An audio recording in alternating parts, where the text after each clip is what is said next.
This meeting of the General Government Committee is being held in hybrid meeting format with virtual and in-person participation by members of the public, staff, and council.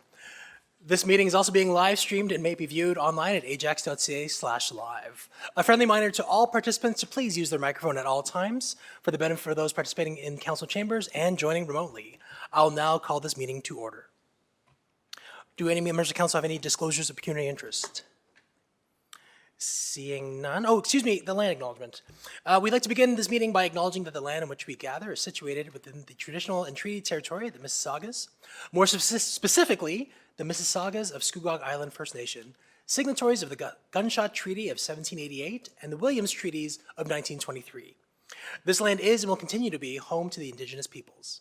Let us acknowledge the mistakes and traumas of the past through authenticity and support truth and reconciliation.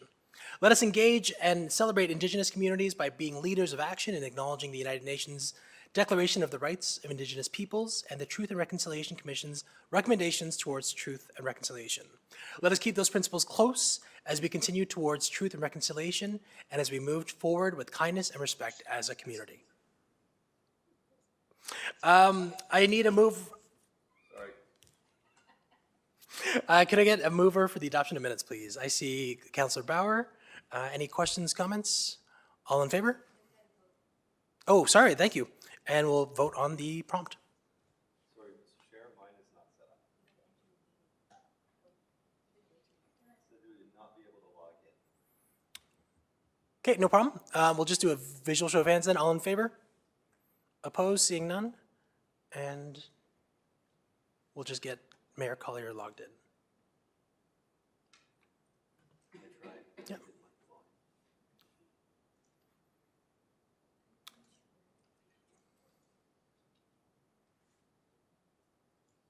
Just give us, there you go, Mayor Collier. Oh, we had it.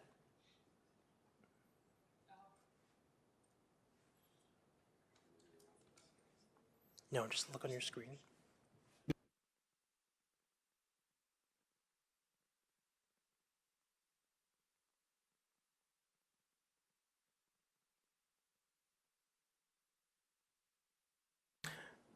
Thank you, folks.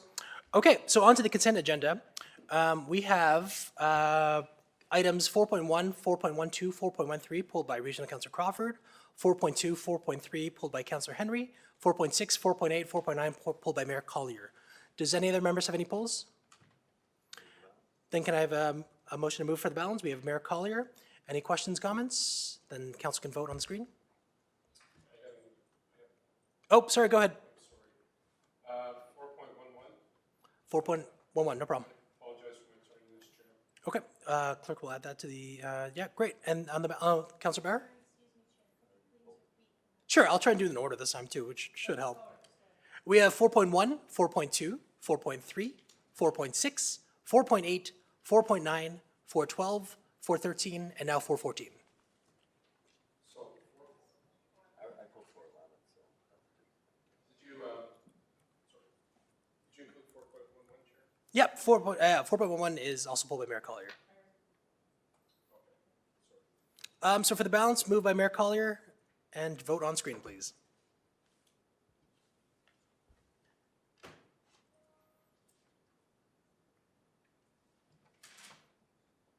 That passes.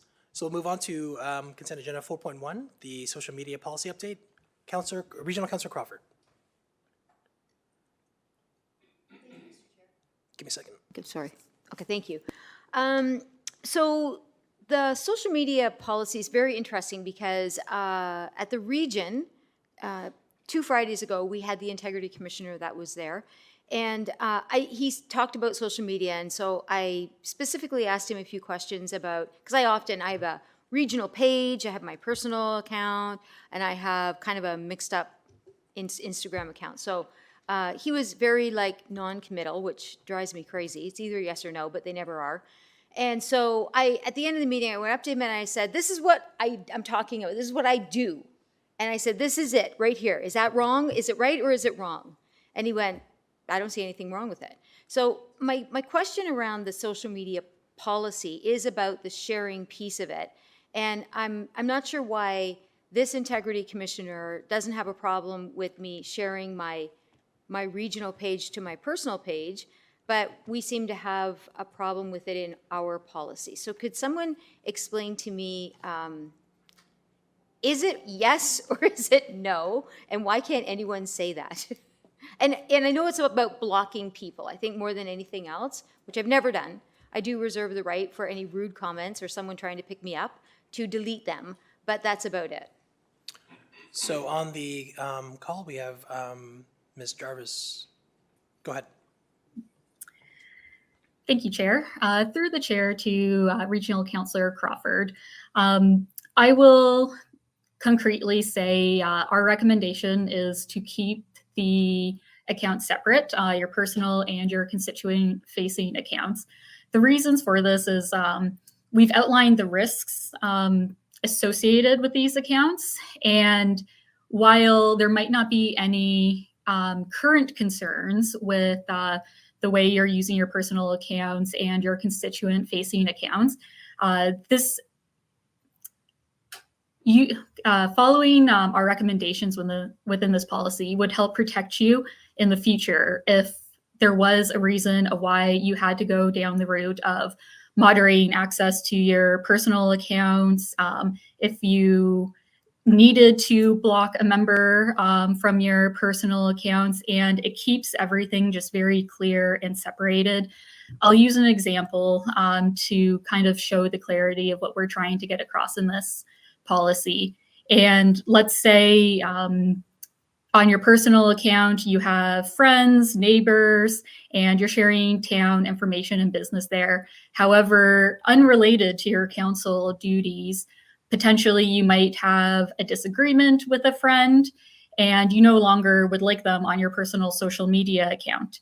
And that is 100% okay and up to your discretion. However, if that friend is a resident of the town, you would not be able to remove them or not have access to your personal page if you're sharing town information there. So it's really to make everything crystal clear, keep it separated, and for your own protection. Okay. All right. I guess I just don't understand how the Integrity Commissioner was okay with it. And my Instagram page is even more mixed up, but I guess that's it. Thank you. Any other members like to speak on this? Just hit request to speak then, please. Councillor Henry? So, like Regional Councillor Crawford, I have some questions with regards to this. And I'm going to use her account and mine as the example, if she doesn't mind, because we get tagged a lot on our personal accounts. So for instance, we each have our personal account, we each have a page. So our page, we tend to share most of our things on. However, some instances, other regional councillors across Durham will tag us in our personal versus our page by mistake. We will then share from our page to our personal, because there are times when people that are on our personal don't necessarily follow our page. So we get tagged in groups on our personal. We've responded. We've tagged each other on our personal because some groups, Facebook groups, do not allow pages in there. So what are we to do now? Are we to, and I just started, so I've only been tagged in the page things since November-ish, December. But for Councillor Crawford, for instance, there's a lifetime of things there. So does that all disappear? Do we have to make Facebook accounts now versus pages? How does this work? Through the chair to Councillor Henry, thank you for that question.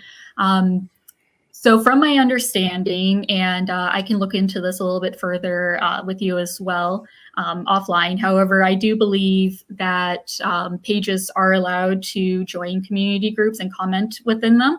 and we can absolutely assist with this portion. And I understand where you're coming from with the difference between an account on Facebook specifically and with an account or a page on Facebook.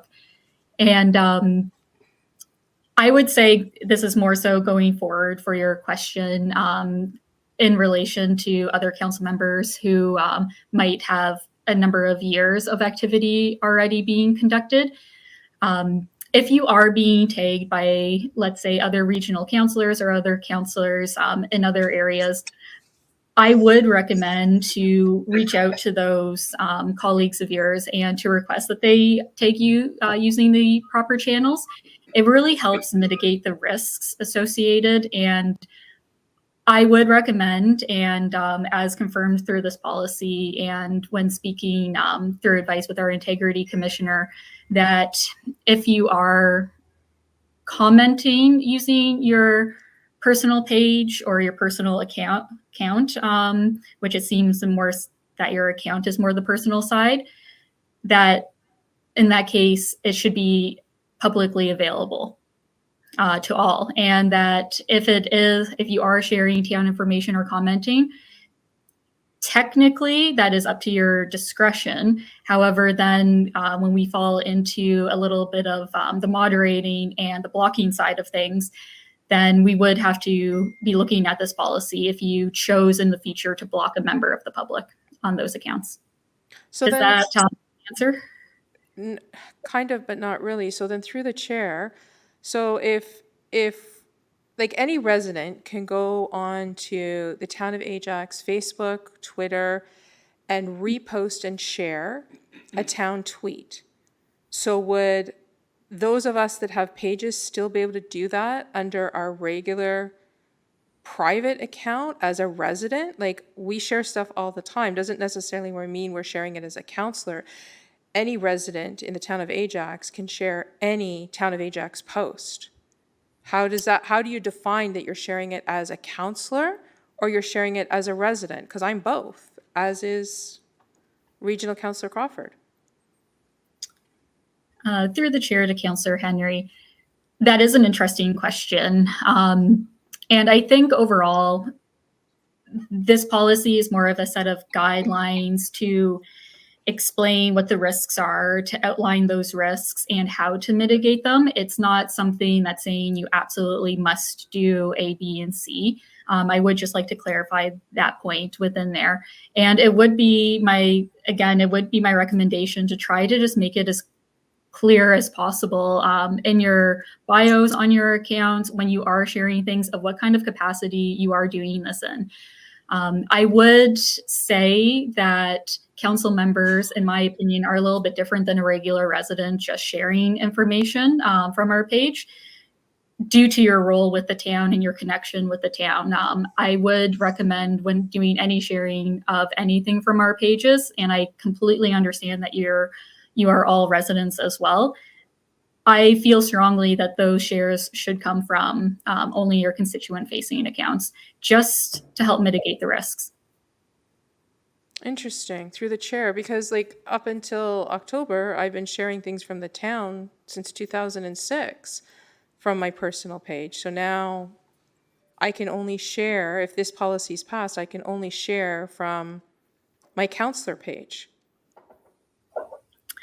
This is a new policy. You are correct. We were requested last term to take a look at our social media policy and to update it to include council members within. Previously, we did not have this policy. And again, this is really just us setting guidelines and a framework to help mitigate any risk for council members. It's not to restrict your information sharing. It's not to make things a little bit more challenging. It's really to make you aware of the risks and to help give our advice on how to handle them. It does feel more difficult. I have to be honest with you, it does. And that's not directed at you, that's the policy in general. And can I ask through the chair, how many other, because I went on social media last night and I looked at regional councillors and local councillors across Durham region, pages and regional councillor profiles, and there's a mix of both across the region. from what I'm understanding, I'm not seeing this type of policy in any other municipality. The only requirements that I've seen thus far are that you must make your personal page known as to be a personal page. And that's it. Right. Through the chair to Councillor Henry, I am not 100% aware of what other municipalities' policies surrounding this are. However, I do believe that a municipality that is the size of Ajax, I do think that having a policy in place is a great idea to help protect our staff and council members. And I would anticipate with the online spaces, specifically social media, becoming more and more popular year over year, that more and more municipalities will be looking to have something similar in place. Even 5 years ago, even really just before COVID, I wouldn't say that social media was as active as what it is currently and wasn't experiencing as much unacceptable and negative behavior as what we're seeing today. And as we kind of move through the years and technology advances, I do think that it makes sense to have a policy in place that keeps up and can be adapted as time moves on. So through the chair, let me ask this question. Let's say I'll throw out there the South Ajax group. I comment on an issue that is town related as a person, not as a councillor. Am I breaking the code? Am I breaking the policy? If I just make a general statement on something, do I have to, or can I only comment as a councillor? Have I then been removed as a resident and have no say to speak a voice as a resident? How does this affect that? Through the chair to Councillor Henry, I do believe you can still comment and participate in community groups as a resident as you see fit. This policy, it's not, we're not saying you must only do this. It's really only encouraged. And I would recommend to use kind of your best judgment. And if you feel that something might be blurred on your responsibilities as a council member versus as you just acting as a regular resident, then I would urge you to maybe be a little bit more cautious and to use your constituent facing accounts. Or if you are commenting something just as a regular resident on your personal accounts, to state that, just to make that clear, that you're commenting just as, yourself and not in the capacity of town business or in the capacity of council business. Through the chair, I would think that would be stated through the profile itself, saying private. Like that's the point I'm getting at. Saying that it's a private account and not a councillor account would be good enough, because otherwise you'd have to state that for every comment you made. That becomes encumbersome. And when you say to me, this is a policy, through the chair, sorry, with saying that this is a policy and it's a guideline, if it's a policy, somebody's going to come back at one point and say, well, you've stepped outside the policy. Would they not? So very quickly, we have CEO Shane Baker wants to give us thoughts. Thank you, Mr. Chair. Sorry, I didn't mean to interrupt Councillor Henry.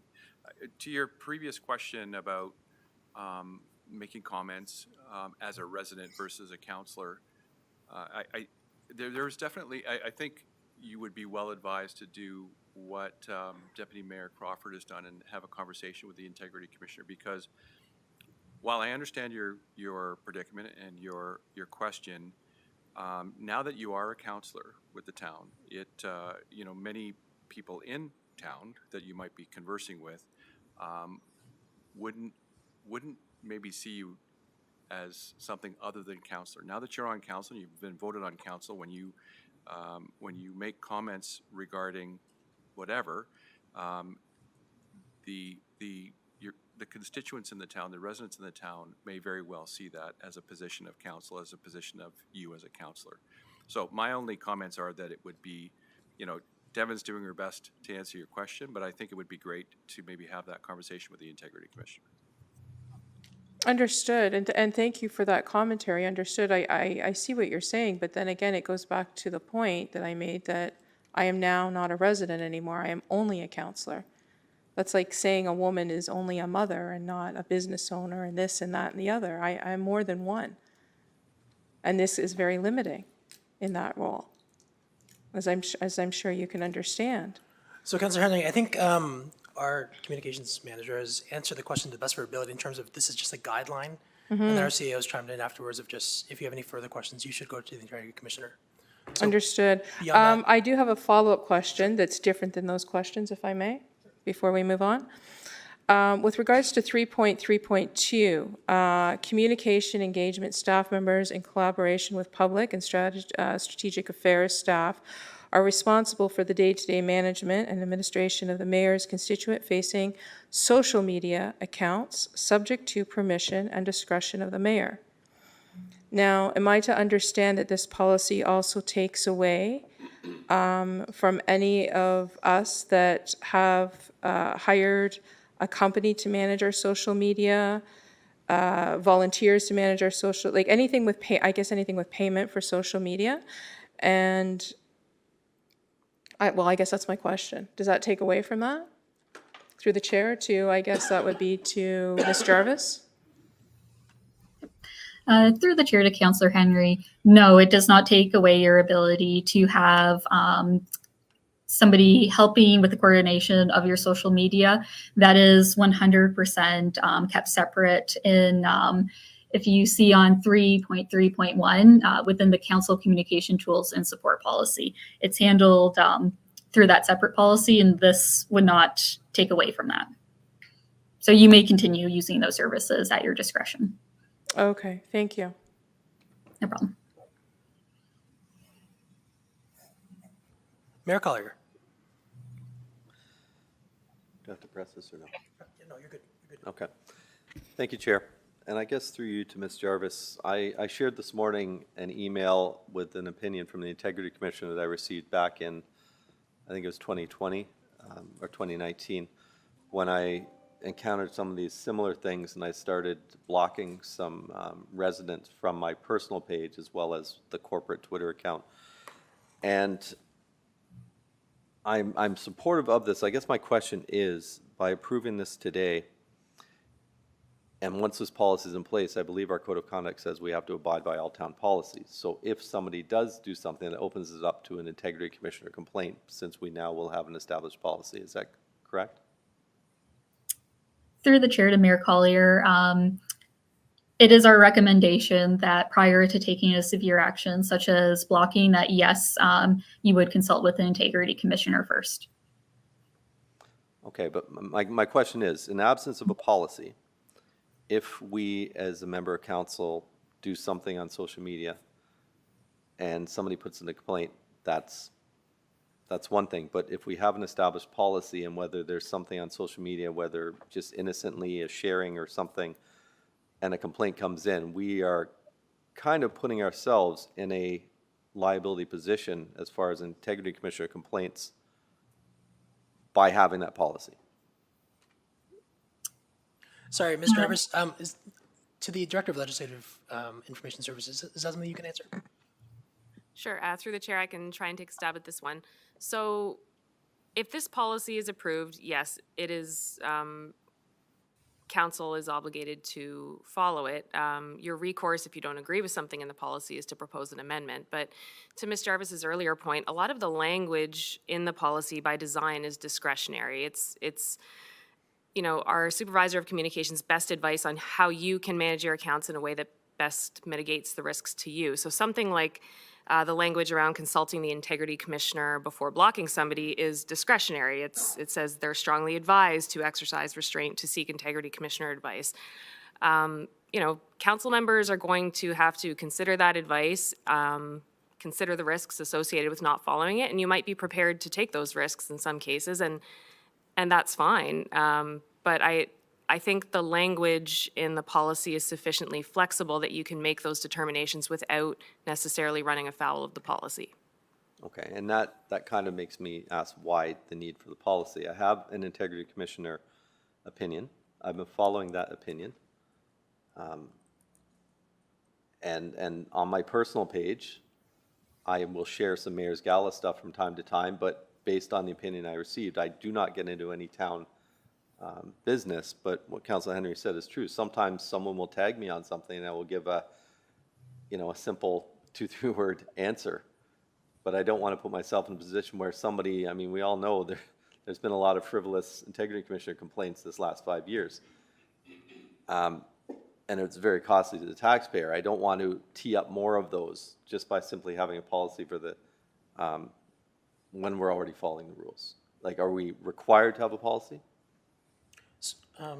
Actually, I'll go to Ms. Jarvis for that one. Through the chair to Mayor Collier. So the reason for this update actually was in response to an update to our public conduct policy in December 2019. And it was requested by council at that time that council would like to see some sort of framework of how to handle unacceptable behavior on social media and what steps they're able to take when they are receiving that unacceptable behavior. I do believe our online spaces should be harassment-free and that we should have steps to help council members keep it that way. And I believe I was the one that brought that forward for the reasons I've already outlined and why I reached out to the Integrity Commissioner in the first place. It's a bit of a tricky situation, this one, I think. I do support the report on first read but then if you look further into it, it does kind of put us in a potential bad situation with regards to frivolous complaints, in my personal opinion. Thank you. Thank you. Councillor Bauer. Thank you, Chair. Thank you, Ms. Jarvis, for the hard work that you've put into this policy, obviously, these amendments. So I feel like this is very subjective because there could be posts or comments on my Councillor Lisa Bauer page that I find to be disrespectful or, attacking in nature based maybe on circumstances in person or at other meetings, etc. So 3.3.82 says bullying, threatening, abusive, or discriminatory language to Ajax Council members. And then further on, it talks about inflammatory in nature, disrespectful, inappropriate language, etc. So I guess what I'm asking is, would the step be if, that would be something that I would see on my Councillor Lisa Bauer account or page, maybe have a thought or feeling about it. Before action, I would either speak possibly with you first, and then maybe guidance to the IC, or how do you recommend the use of this? Chair to Councillor Bauer. I think as a great first step, if you have any concerns on your page, I do believe myself as a supervisor of communications for the town would be an excellent first step to consult on this. And as you'll see written in the policy, we do encourage the use of what we call moderating tools first. They're a little bit less severe and less restrictive than taking the final step of blocking a user from being able to see any of your content whatsoever. And there's varying levels of it that could be utilized depending on the type of unwelcome commentary that's being presented.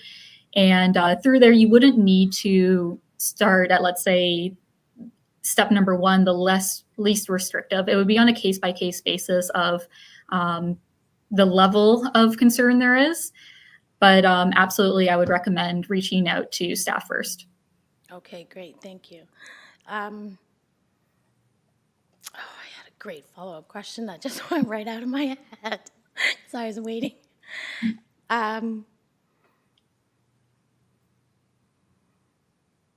so sorry, I have completely forgotten it. I will follow up offline. Thank you, Chair. Thank you. Before I let Councillor Henry back in, Councillor Tyler Moore, do you have any questions for the first go around? I'm trying to, no, I'm going to say no. I'm okay with it. Thank you. Councillor Henry.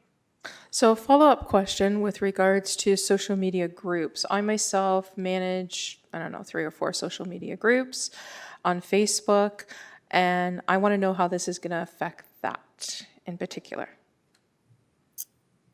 Through the chair to Councillor Henry, the use of community groups or being the admin of a community group on platforms such as Facebook aren't explicitly outlined within this policy. To the clerk's point before, a lot of the language in this is very flexible to encompass a lot of different situations. And I would say, however, that as an admin of a group, that it would be very similar to what we're recommending for your personal accounts. In fact, I would find that admin side of being a group to be the same as the personal account recommendations. However, it does not bar you from not being the admin there, just to clarify that. Okay. Follow-up question. And if the mayor doesn't mind, I'm going to use him because he brought up a good situation there.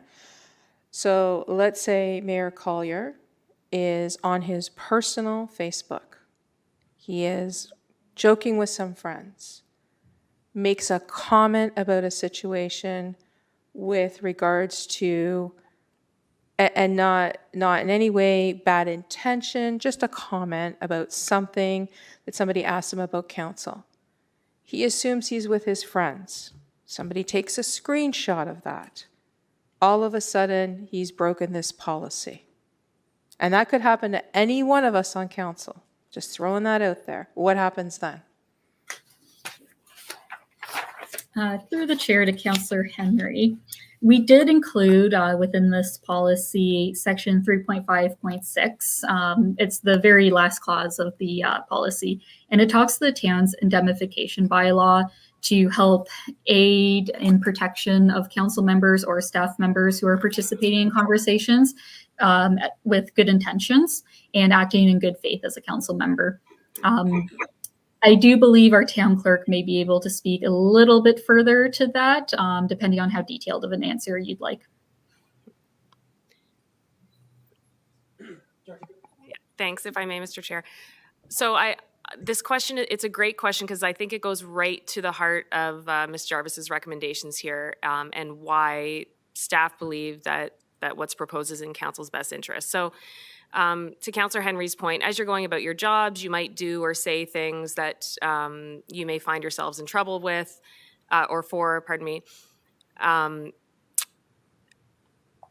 inadvertently, perhaps you've done nothing wrong, but you find yourself on the end of a legal action, defamation, human rights complaint, whatever the case may be. And there are protections in place for council members if and when they encounter these things. One of those protections is the indemnification bylaw, which provides that the town will cover costs to defend council members if they find themselves in this situation, subject to certain conditions as they go about their jobs. And part of the determination that needs to be made when looking at a situation like that is, was the council member acting in their capacity as a council member or as an individual, not a council member? And so I think to Ms. Jarvis's point, like the more clarity that we can have between when you're acting in one role versus the other, better protects you if you find yourself in a situation like that. And that's really, I think, at the heart of a lot of these recommendations, is that the more that you can unblur those lines and be very clear about when you're acting as a council member in that capacity versus in a personal capacity, the better protected you'll be if you find yourself in that unfortunate situation. So through the chair, to the point, again, sorry, Mayor, Mayor, a comment, a screenshot, personal, thought it was personal. He was acting as a person at that time, not a council member. A comment made. Is he now in breach of that policy? Like, that doesn't make sense to me. I'm sorry. If I may, I think we could go through a lot of different hypotheticals, and I think the answer is still, this is very much a guideline for the social media, and any specific questions would be at the determination of the integrity commissioner whether something was breached through the policy or not. Understood, but we're going to vote on this now, and if we don't have some, maybe we do need to have the integrity commissioner answer a few of these scenarios to make this decision. I'm not in favor of this. I'm going to be honest with you. I'm No, not. and that's completely your prerogative. You can always refer this down the line if you'd like. That's always in order. But I don't want to just keep coming up with hypotheticals that may not be answerable by our staff. Understood. So, did you want to refer this? I would like to refer it, yes. Okay, then I don't think I need a seconder, correct? Great. So there's right now a motion on the floor to refer this policy. Councilor Henry, did you want to wait for Councilor Bauer to have one more question before we Of vote on that? course, that's the polite thing to Okay, do. so we'll hold that for now. Thank you. Councilor Bauer. Thank you, Chair. So I just want to confirm, we are not obligated or mandated in our role as counselor to use social media at all or to respond to anything that might be posted on social media, regardless of this policy. And my follow-up question previously, Ms. Jarvis, was if we decide to hide, mute, or block, are we required to notify that resident? Through the chair to Councillor Bauer, thank you for those questions. And for your first question, you're correct. You're not obligated to have any social media or to respond over social media at all. And sorry, your second question, could you repeat it one more time? If we block, mute, or hide, or refrain from access to a resident to our site, is it mandated to advise them? It is not mandated to advise them specifically surrounding the moderating. For the blocking, I would refer to the advice of the Integrity Commissioner. Thank you. No more questions for me, Chair. Thank you. Thank you. So I see Mayor Collier and Regional Councilor Crawford want to speak. Is that on the referral or before the referral? Okay, so yours is on the referral? Okay, so I'll let Regional Councilor Crawford, go ahead. No, you should, questions. Sorry, go ahead. Thank you. I just, to the point of what I've learned over the years of doing this job, and more so in the last probably term, is that there is not a distinction between Marilyn Crawford resident and Marilyn Crawford regional councillor. I am a regional councillor and I represent this town of Ajax regardless. I am always going to be a resident. I am a taxpayer, but I can't throw a fit in the banana aisle at the grocery store as personal Marilyn Crawford without that going, going sour, going sad, bad fast. So everyone has a camera. So I'm acutely aware of my position of power and my position to represent Ajax even in the banana aisle of the grocery store. That is the job we all signed up for. And so I don't want to break any rules. I don't think I have been breaking any rules. And so I do appreciate what the town is trying to do with this policy. And I think the best thing is if you think there might be an issue, you should just find out if it's an issue. If it's not an issue, it's not an issue. So just so we all know, like we do have a higher calling, we have a higher standard, we have a higher expectation of ourselves in the public, whether we're doing the job on a job basis or whether we're buying bananas. There's a higher expectation of us. Okay, so to be fair to Councillor Henry, I asked her to keep the referral until Councillor Bauer spoke. So just no. It's on me. So Councillor Tyler Moran, we're actually going to put the referral on the table first, if that's okay. Yeah, I can speak. On the referral, okay. So on the referral, then we actually have Mayor Collier first. So I just want to clarify the wording for the clerks. Your referral right now is to refer to staff until you have spoken to the Integrity Commissioner, or until we've all spoken. Like, what is the parameters around the referral? So no, like just, we need more direction regarding your referral, like refer. He was just saying that he was gonna bring up the same points ultimately. So, do you wanna hit your speak? Go ahead. A referral till we could all speak to the Integrity Commissioner, should anyone want to. Okay. And referrals are debatable in Ajax Council now, yep. So I will let Mayor Collier speak on that first. Dr. President.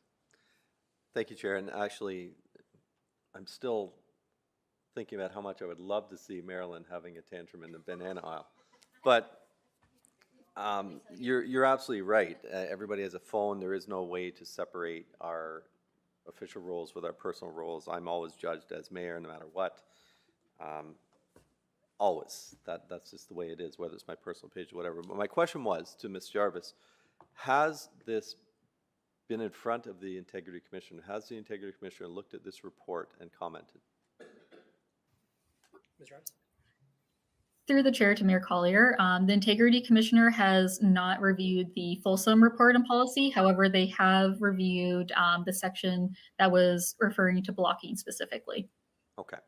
And that is what my opinion that I shared with everybody was to do with blocking. I had blocked somebody throughout the 2018 election and on my personal, and they had asked me to unblock them because they felt that as mayor, they should have the option, the right to see my things, and I got that opinion, and they do not.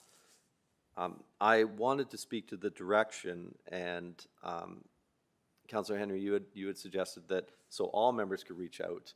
I think an opinion is probably, what is it, about $3,000 a shot, so I don't really want to incur about $18,000.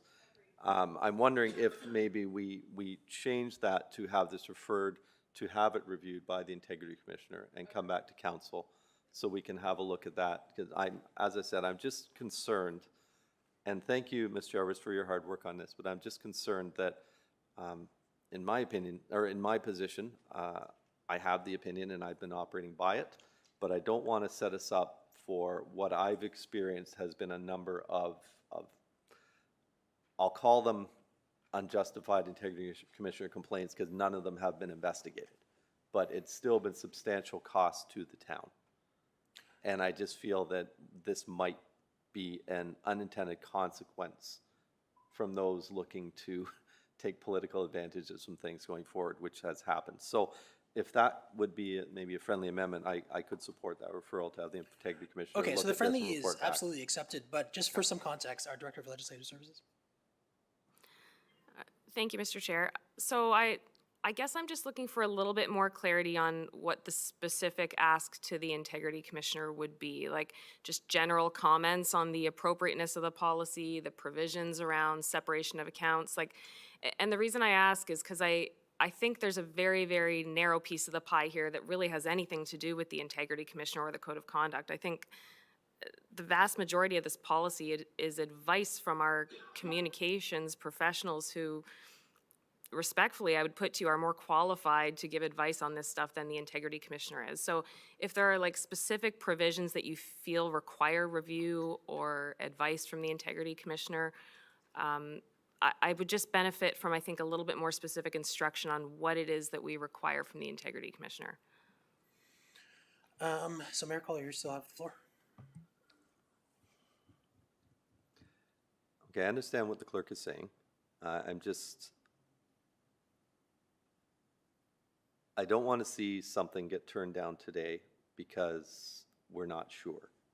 And we're not sure if we're opening ourselves up to further liability. So I guess if we can narrow the scope and the wording to the Integrity Commissioner to review this and just report back if council is opening themselves up to liability with regards to the Code of Conduct, if there is any even innocent deviation from this policy.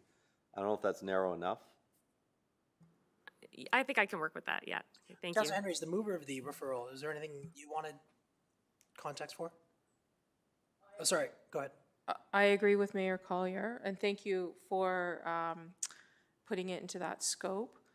And perhaps also with this, we refer it back until after the summer, into September, to come before us in September, giving us each time to look into this further on top of the Integrity Commissioner. Would that be acceptable? It's your referral, so we'll find out when we vote on this. So thank you, Councilor Henry and Mayor Collier. Any more further comments?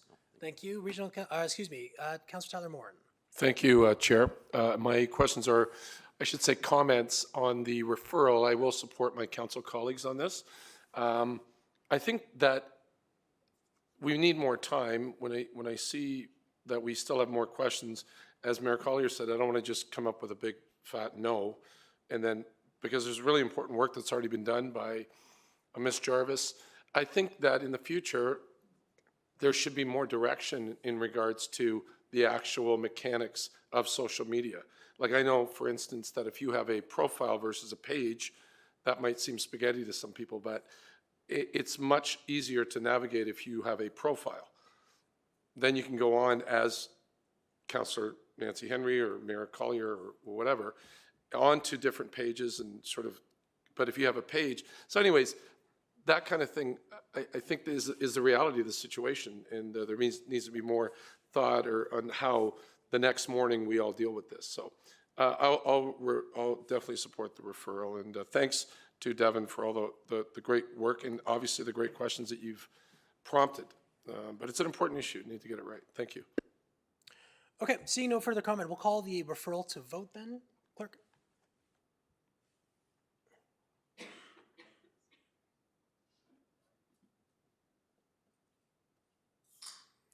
And that referral passes. Okay, so we're moving on to item 4.2, council member remuneration. I can never pronounce that word. Councillor Henry, you had this pulled. 4.2. Give me one moment.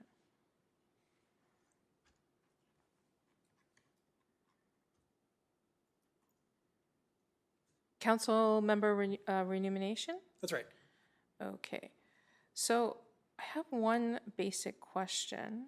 This report came from Mary Lou Constantino. Okay, through the chair to staff. As a new counselor, so this is kind of a learning curve for me. I'm reading about, I want to specifically address the compensation for the deputy mayor and to understand this. And I'm reading over what's here. The time commitment, responsibilities, position have increased substantially to include representing the town at high-profile events. So I've only worked with one deputy mayor thus far, Mayor Marilyn Crawford, who's done a fabulous job, by the way. But what I want to know is, why has the position increased? The responsibilities have increased substantially, and has that increased over time or from this term to last term? Because when I checked through the chair, when I was looking at this, it's my understanding that no other deputy mayor is paid extra across the region. So we're going to be the first if we do this.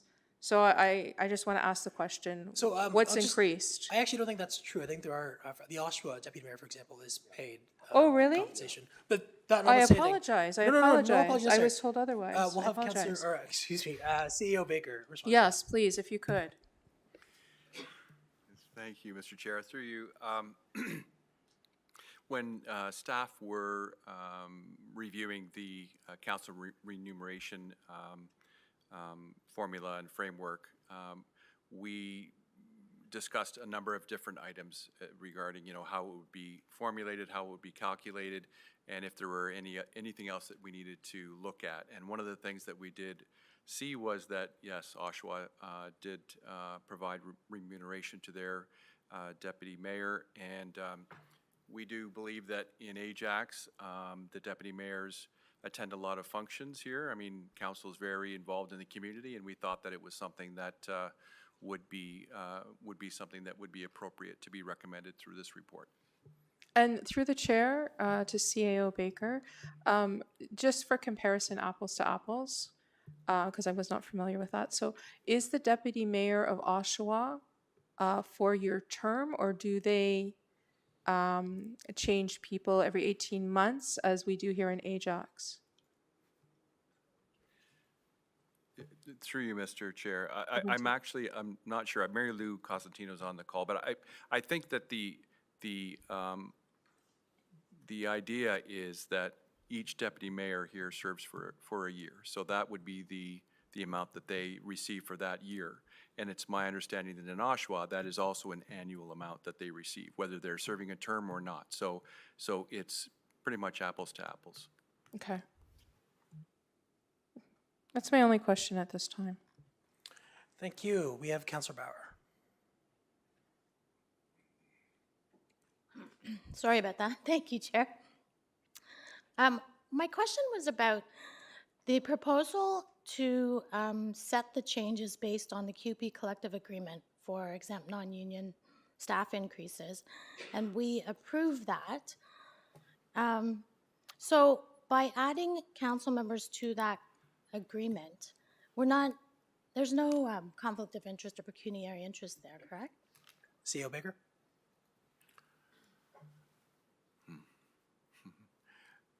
Through you, Mr. Chair, I don't believe that in approving the QP collective agreement, there would be a pecuniary interest, but I would, in Director Cooper? Sorry, I just want to make sure I heard the question. So it was whether council, in approving the recommendations before you, could find themselves in a conflict of interest situation? Yeah, going forward with this arrangement, but now I'm actually now thinking about it because we already vote on our existing increase.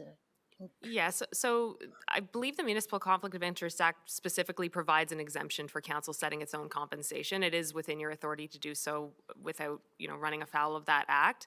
And if you're asking specifically about moving to a model where it's based on the QP or exempt adjustments, I understand that that's a common approach in other places, so I have to think they've considered that question and found that it doesn't constitute a conflict. Okay. Okay, so then if there was a case where the negotiations for collective agreement are not met, then that would just pause everybody's change in salary? through you, Mr. Chair. So, yes, if the wording is specific that is linked to QP, the QP collective agreement, then that is true. Okay, thank you. Thank you. We have Mayor Collier. Thank you, Chair, and I'll just start by answering a couple of the questions that Councillor Henry had brought forward with regards to appointments. In Ajax, there's delegated authority to me or the mayor to designate when and the terms for the deputies. So I've chosen to do every 16 months, which divides up the 4-year term into equal thirds. That's subject to change by whoever is mayor next or whatever, but that's the way we work it right now.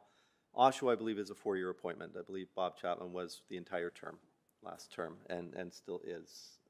But I just want to speak to this, and I totally support the report. I'm glad to see it come forward. I was, our last policy has served us well since I think it was 2007 when we went with the Lakeshore municipality averages.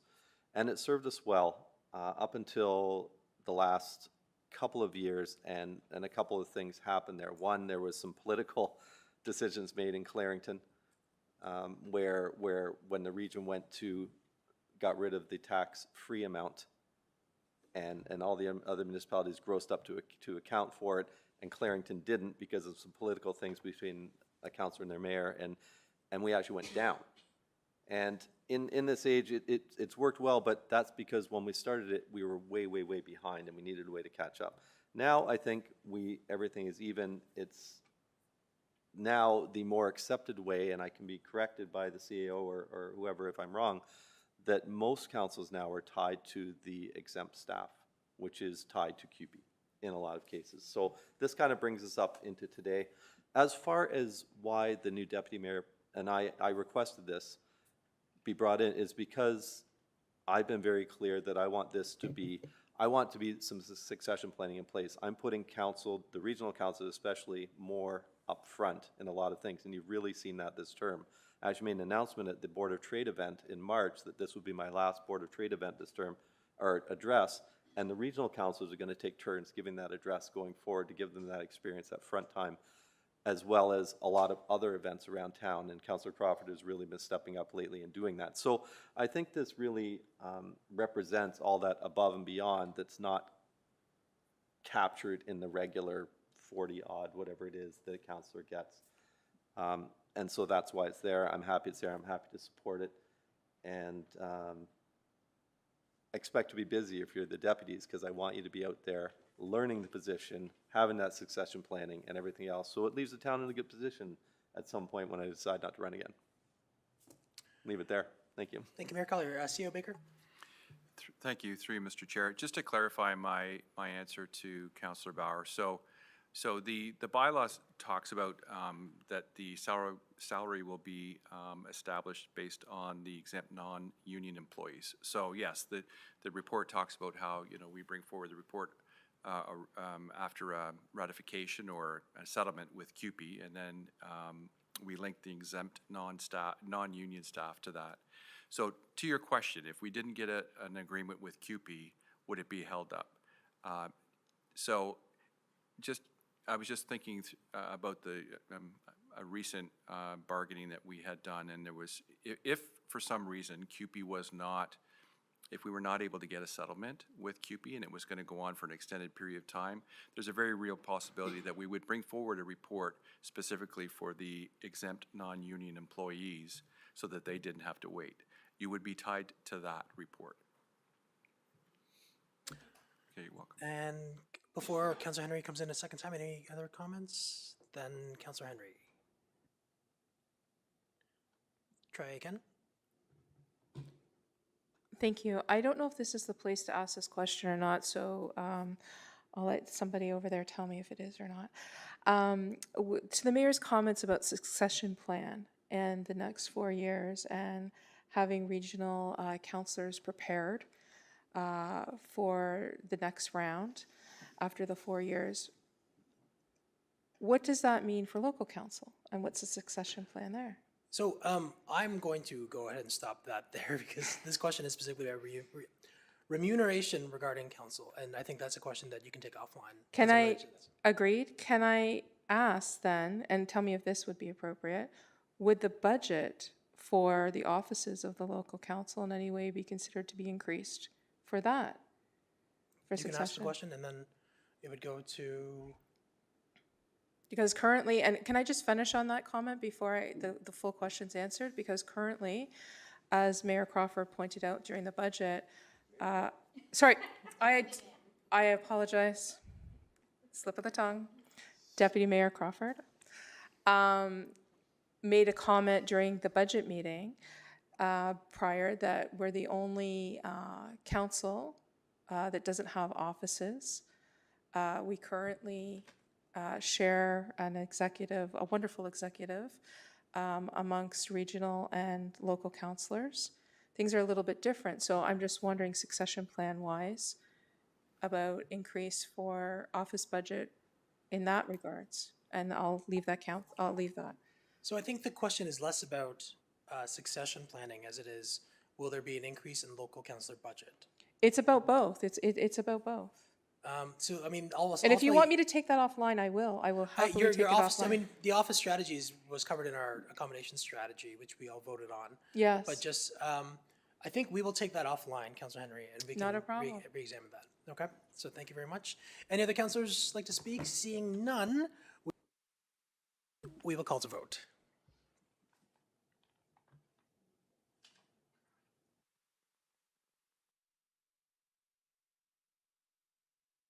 Sorry. Man, I'm normally better at that. Mayor Collier moved that, clerk. He whispered it in my ear. Y'all didn't see it, but yeah, thank you very much, Mayor Collier. I'm Marilyn, thank you. I'm normally the one who does that. Well, did someone move the first one? The Mayor Collier. Okay, very good. I even have it in my notes to ask for that. So. Okay, so very good. We are now, thank you very much for that. Item 4.3, FIN-2023-07, the cash in lieu of parkland or the community benefits charge. We have Councillor Henry on the speaking list for this. You pulled this.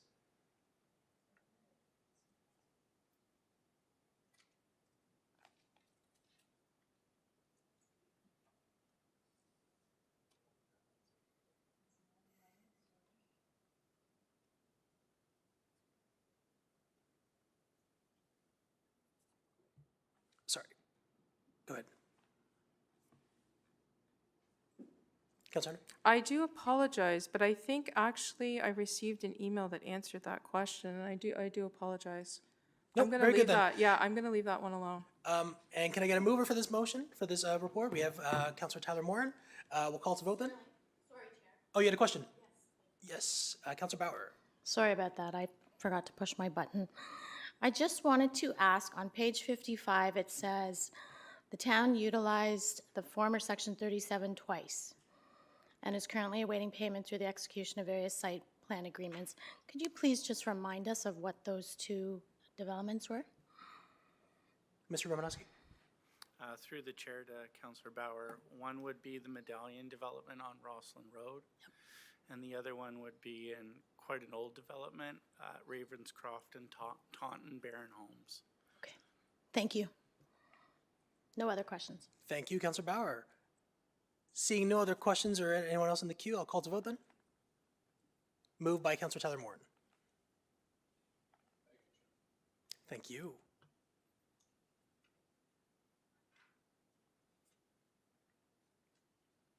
And that passes.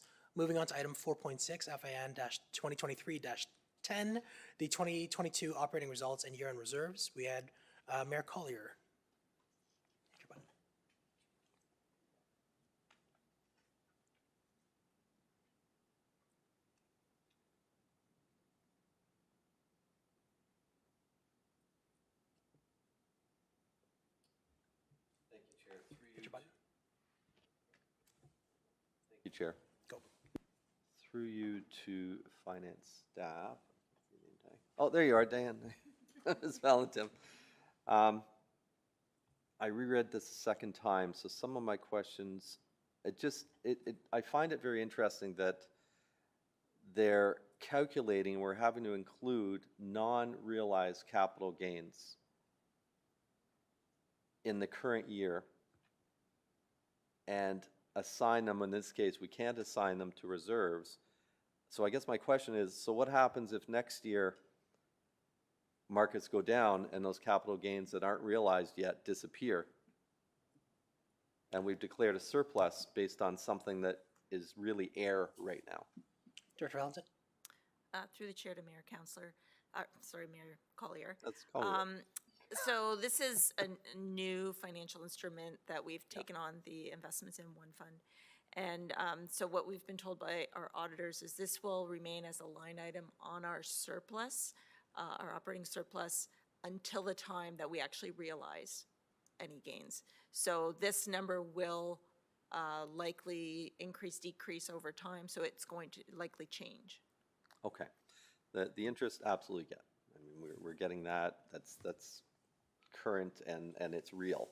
But the other is, you know, based on whatever time, is completely different any day you look at it. So I just, from a accounting perspective, makes that a little bit difficult. Just going down to the distribution, you have a great chart on page 11 of the report with the capital contingency reserve, which shows the opening balance, the transfers, the committed funds, and then the target balance and the surplus allocation. And the fact that we're bringing it up to the closing balance, which matches the target balance. Can we get that on all of them? Because that's the only one that's shown, but we have 5 or 6 actual allocations. So there's no way for us to know whether we're close to the target balance or what position that's in based on this. Through the chair to Mayor Collier. So on page 90 of the agenda, attachment 2, it does show our discretionary balances. We don't have specific targets for all of them. We do have one for that contingency reserve. Okay. That answers that question then, because I wanted to see if we were close to targets on the others. That's all my questions on this, Chair, and I'm happy to move it. Thank you, Mayor Collier. Any other questions from council? Seeing none then, moved by Mayor Collier, and we'll call to vote.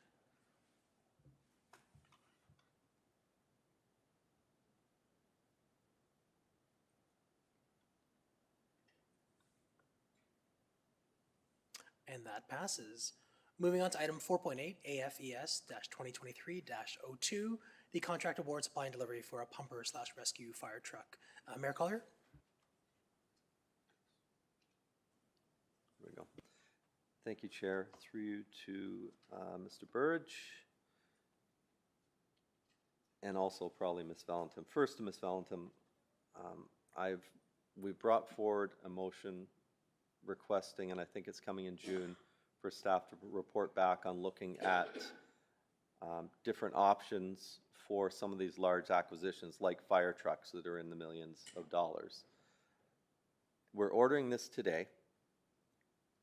I guess my question is, I want to make sure that we're not committed to pay for this in full from capital before we see this report next month on some other different options, whether it makes sense to debenture. We Director still Valentin. have that finance option available to us even though we order. Through the chair to Mayor Collier, we are working on the notice of motion that you directed us to for the debt piece. As a note, we have to get our debenture or any debt financing through the region.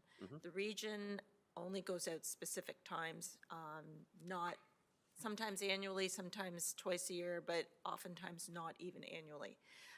So in these cases, if we are directed to take on debt to finance these, we would likely take the funding out of our reserve and then replenish it with any debt if that's the direction.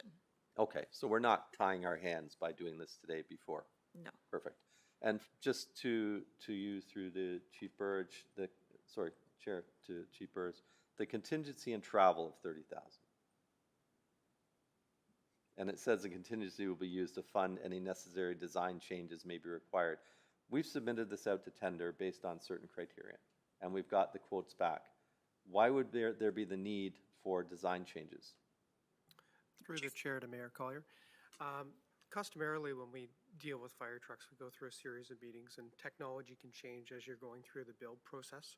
So there may be requirements to change some minor designs.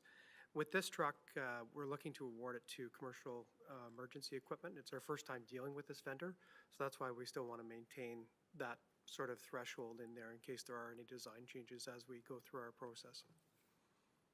And to the travel piece? Through the chair to Mayor Collier, as I said, there are a series of meetings. So generally, you will be going down to the manufacturing site to do inspections on the apparatus at different phases of it. So that's where the travel piece is. Through purchasing, we've generally self-funded that rather than have the vendors fund that, because then you could be providing a competitive advantage to one vendor over another if they are closer in geographical area. Okay, I just find simple math, the 2% contingency on almost a $1.5 million fire truck is probably not going to be enough for design changes. Through the chair to Mayor Collier, we have found it has been generally, it's sufficient for us. We haven't had to come back with past orders of trucks, so the existing budget as it's set should be sufficient for this. Okay, so these are very, very minor in nature, if any. Correct. Okay, thank you, Chair. Any other comments from council? Then I need a mover then, please. We have Councillor Bauer, and we'll call to vote.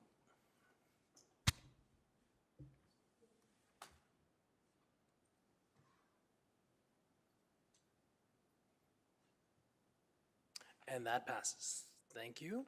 Moving on to item 4.9, OES-2023-16, the contract award regarding the Range Line Road reconstruction from Pickering Beach Road to Shoal Point Road. We have Mayor Collier.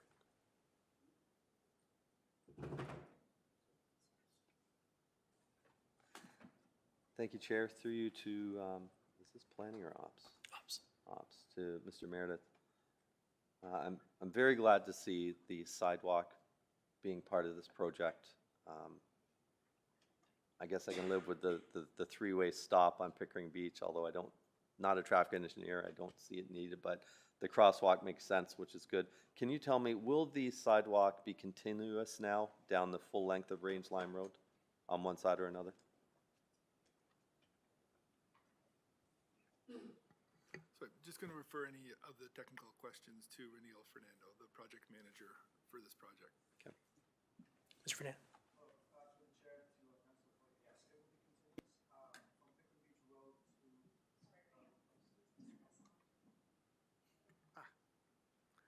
Sorry, from Pickering Beach Road to about, let me just quickly look at the diagram here.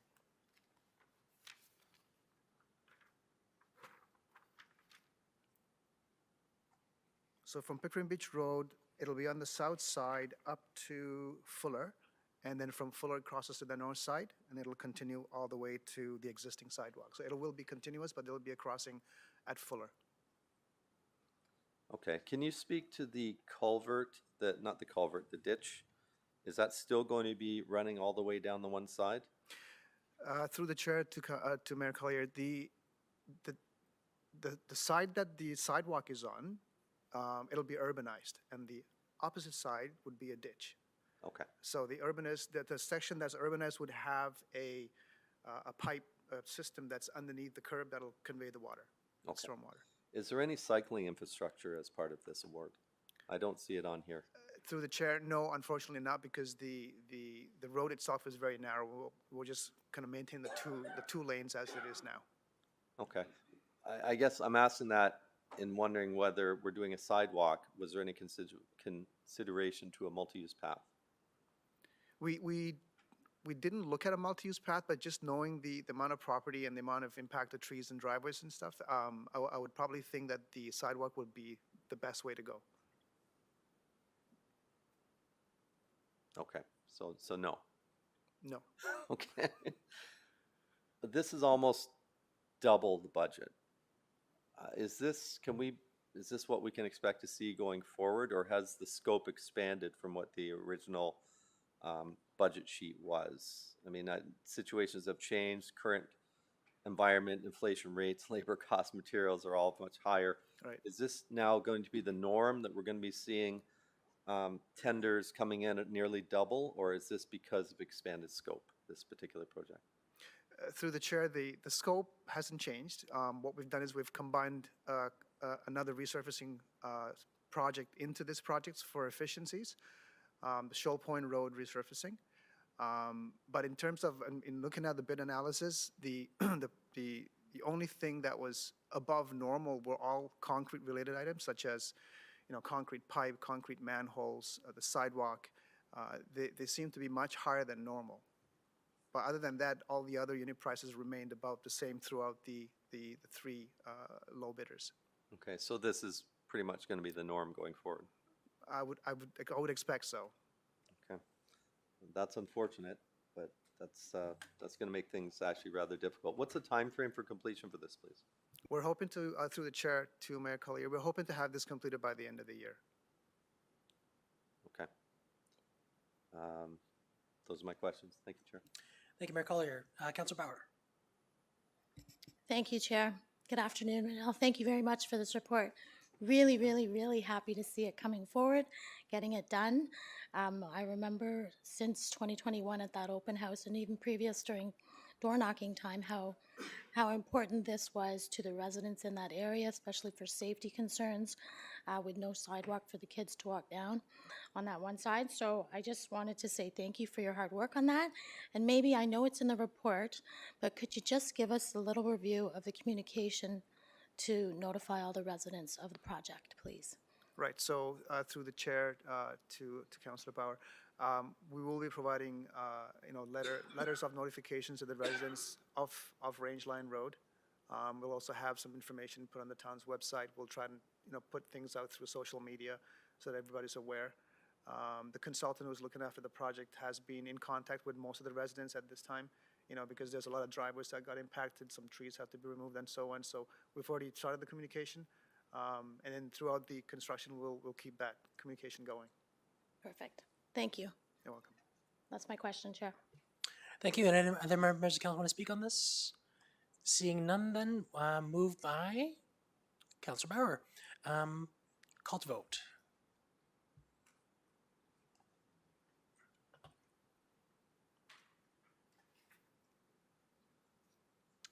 And that passes. Thank you. Thank you. Thank you, staff. Moving on to 4.11 OES-2023-17, the removal/replacement of digital screens. We have Mayor Collier. Oh, boy.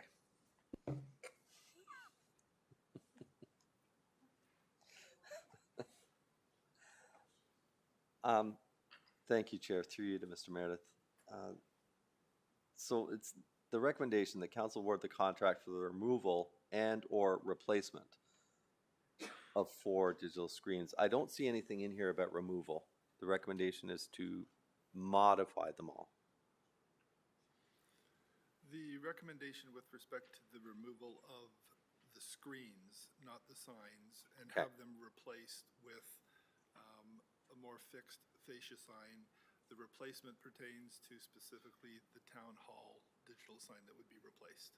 So That's this the- is, it's not relating to the physical removal of any of the signs as a whole, it is relating to the digital screens. So this is to take the 4 signs we have, remove on 3 of them, not town hall, the other 3, the digital piece, and just put up a fixed sign. Correct. I'm really struggling with the cost estimates on this. Go ahead. Was that a question? Yeah, well, I see some looks. I mean, it seems like an incredibly, well, it's unbudgeted, but an incredible amount to put up a sign. Like, what other options do we have? Because a non-functioning sign makes me ask, why don't we just take them down altogether? What's the cost for that? Because if we can take them down altogether for 10,000, I'll choose that over spending 152 to make them look different. So the recommendations that we have, obviously, we did have a sign expert look at the recommendations that we do have before you today. We don't have sort of a cost, we did not look at the entire removal of the signs. That is an option. We have spoken with our communications team specifically for the Highway 2 in Westney and the fire hall location as options for removal. Obviously, the town hall and the Audley Rec Center they're more than just a digital sign. They're also the identification of the facility, especially at the Audley Recreation Center. So we definitely wouldn't recommend the removal at Town Hall or at the Audley Recreation Center. But as options for both Kingston Road and Highway 2 and the fire hall, those are options that could be available should that direction be provided by council. Okay, so, and since I read this report, I've actually gone and looked at a couple other signs. The one at Highway 2 and Westney, I received a lot of negative comments from back in the day about it being distracting to drivers and that type of thing. One of my challengers in the last election actually did a nice video about council wasting so much money on it, which was nice. So I guess I don't want to see these retrofitted with messaging because I've had negative feedback on the messaging that's distracting to drivers. But I don't see a cost in here for what that would be. It says you don't recommend it, but do we know what it would cost if that was done? Because that's going to be the next thing we're going to hear is, oh, we spent all this money to put these up, but now we're just kind of throwing that away by making them just static. CEO Baker? Through you, Mr. Chair, thank you. When we discussed strategy moving forward, along the lines of the comment you just made, Mr. Mayor, was why we did not actually include an option to, or a costing to take that particular sign down, because it's the newest of all of the signs, and we figured that you might get more feedback about actually ripping it down than at least doing something with it. As in regard to the sign at the fire hall, for instance, as it's been explained to me, and what I asked of staff was that when they spoke to these, the sign consultants or whoever they spoke to, that these static signs could be interchanged, so they could have different messaging on them depending on the season, so they could be changed in and out. For instance, with the fire department sign, we have an obligation under the Fire Protection Prevention Act to be doing public education, so they could talk about, change of smoke alarms and, plan your escape and all of that kind of stuff. So there could be interchangeable signs that can change throughout the year. But to your point about the sign at Westney there, that was the reason why we didn't include that particular pricing. But if council would like us to come back with that, we can absolutely do that. Okay, do you know, and that's a good idea. I think they should still be used for some form of messaging. can I assume, hopefully, that most of this cost is for the removal and setting it up, and then it would be fairly minor to do those signage going forward? Any signage changes going forward? Through the chair to Mayor Collier, that's correct. They would be illuminated signs so that, there's that upfront initial cost, but as CAO Baker has referenced, the panels could then be interchanged sort of on a seasonal basis or from an educational perspective, and we'd be able to sort of absorb those to our operating budget that we wouldn't as a normal course of business. Okay. I'm going to support this. No, it's one of those hold your nose and vote ones because I'm frustrated with this thing, but we have to do something. So I'm glad to hear that we will still be able to salvage these in a manual way rather than an electronic way, because I don't want to go down the road and spend more money and then have further problems down the road. So I will support this. I'm happy to move it when it comes, Chair. Thank you for answering my questions. Thank you. So this is moved by Mayor Collier, but next on the speakers list, we have Councillor Tyler Moore.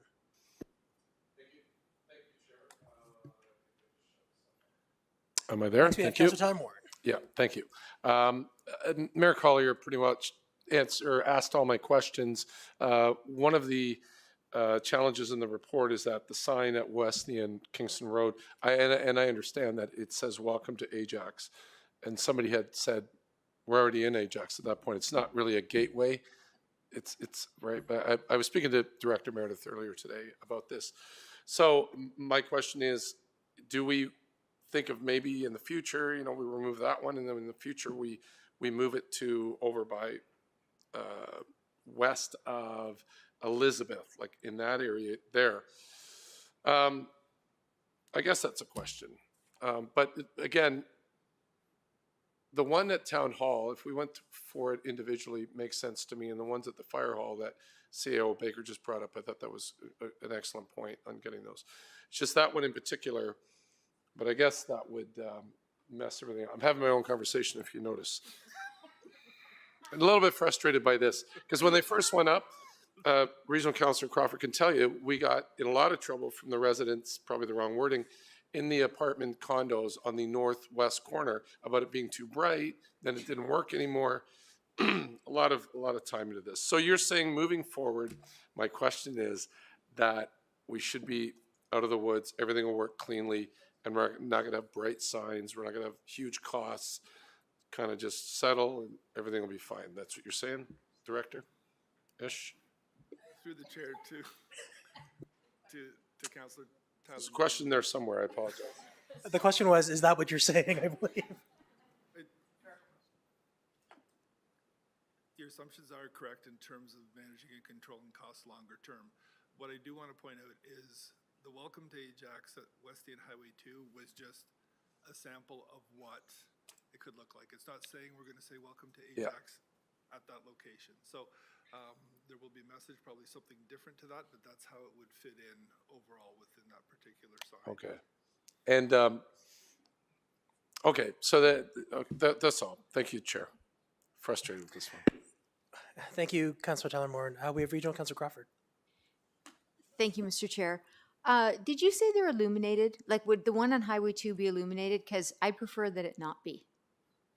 It is priced in as being illuminated, yes, backlit. Can we not do it that way? Because again, the apartment building, we're already having issues with a resident on a sign on a school board property that is illuminated too brightly. And so my fear is that it will only be a source of irritation to the apartment building. So can it just be a flat, no light? It's got to be cheaper. If that's the direction of council, that's something that we could pursue. I would prefer that. I think you have to make an amendment. Okay, then want to make an amendment that the Highway 2 not be lit up at all. Okay. Yeah. Does anybody want to speak on this amendment? Councillor Tyler Moore? Yes, I would support that amendment. Thank you. Okay, so we have an amendment on the floor regarding this, just to make the Highway 2 and Westney sign non-illuminated. We'll call to vote.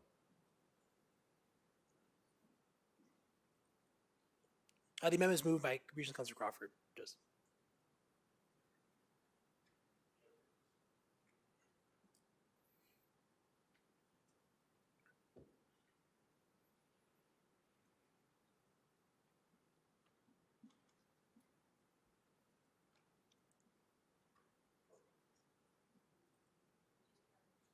Yeah, you know what? Let's do a manual one on this one, guys. Yeah, here we go. Call the vote.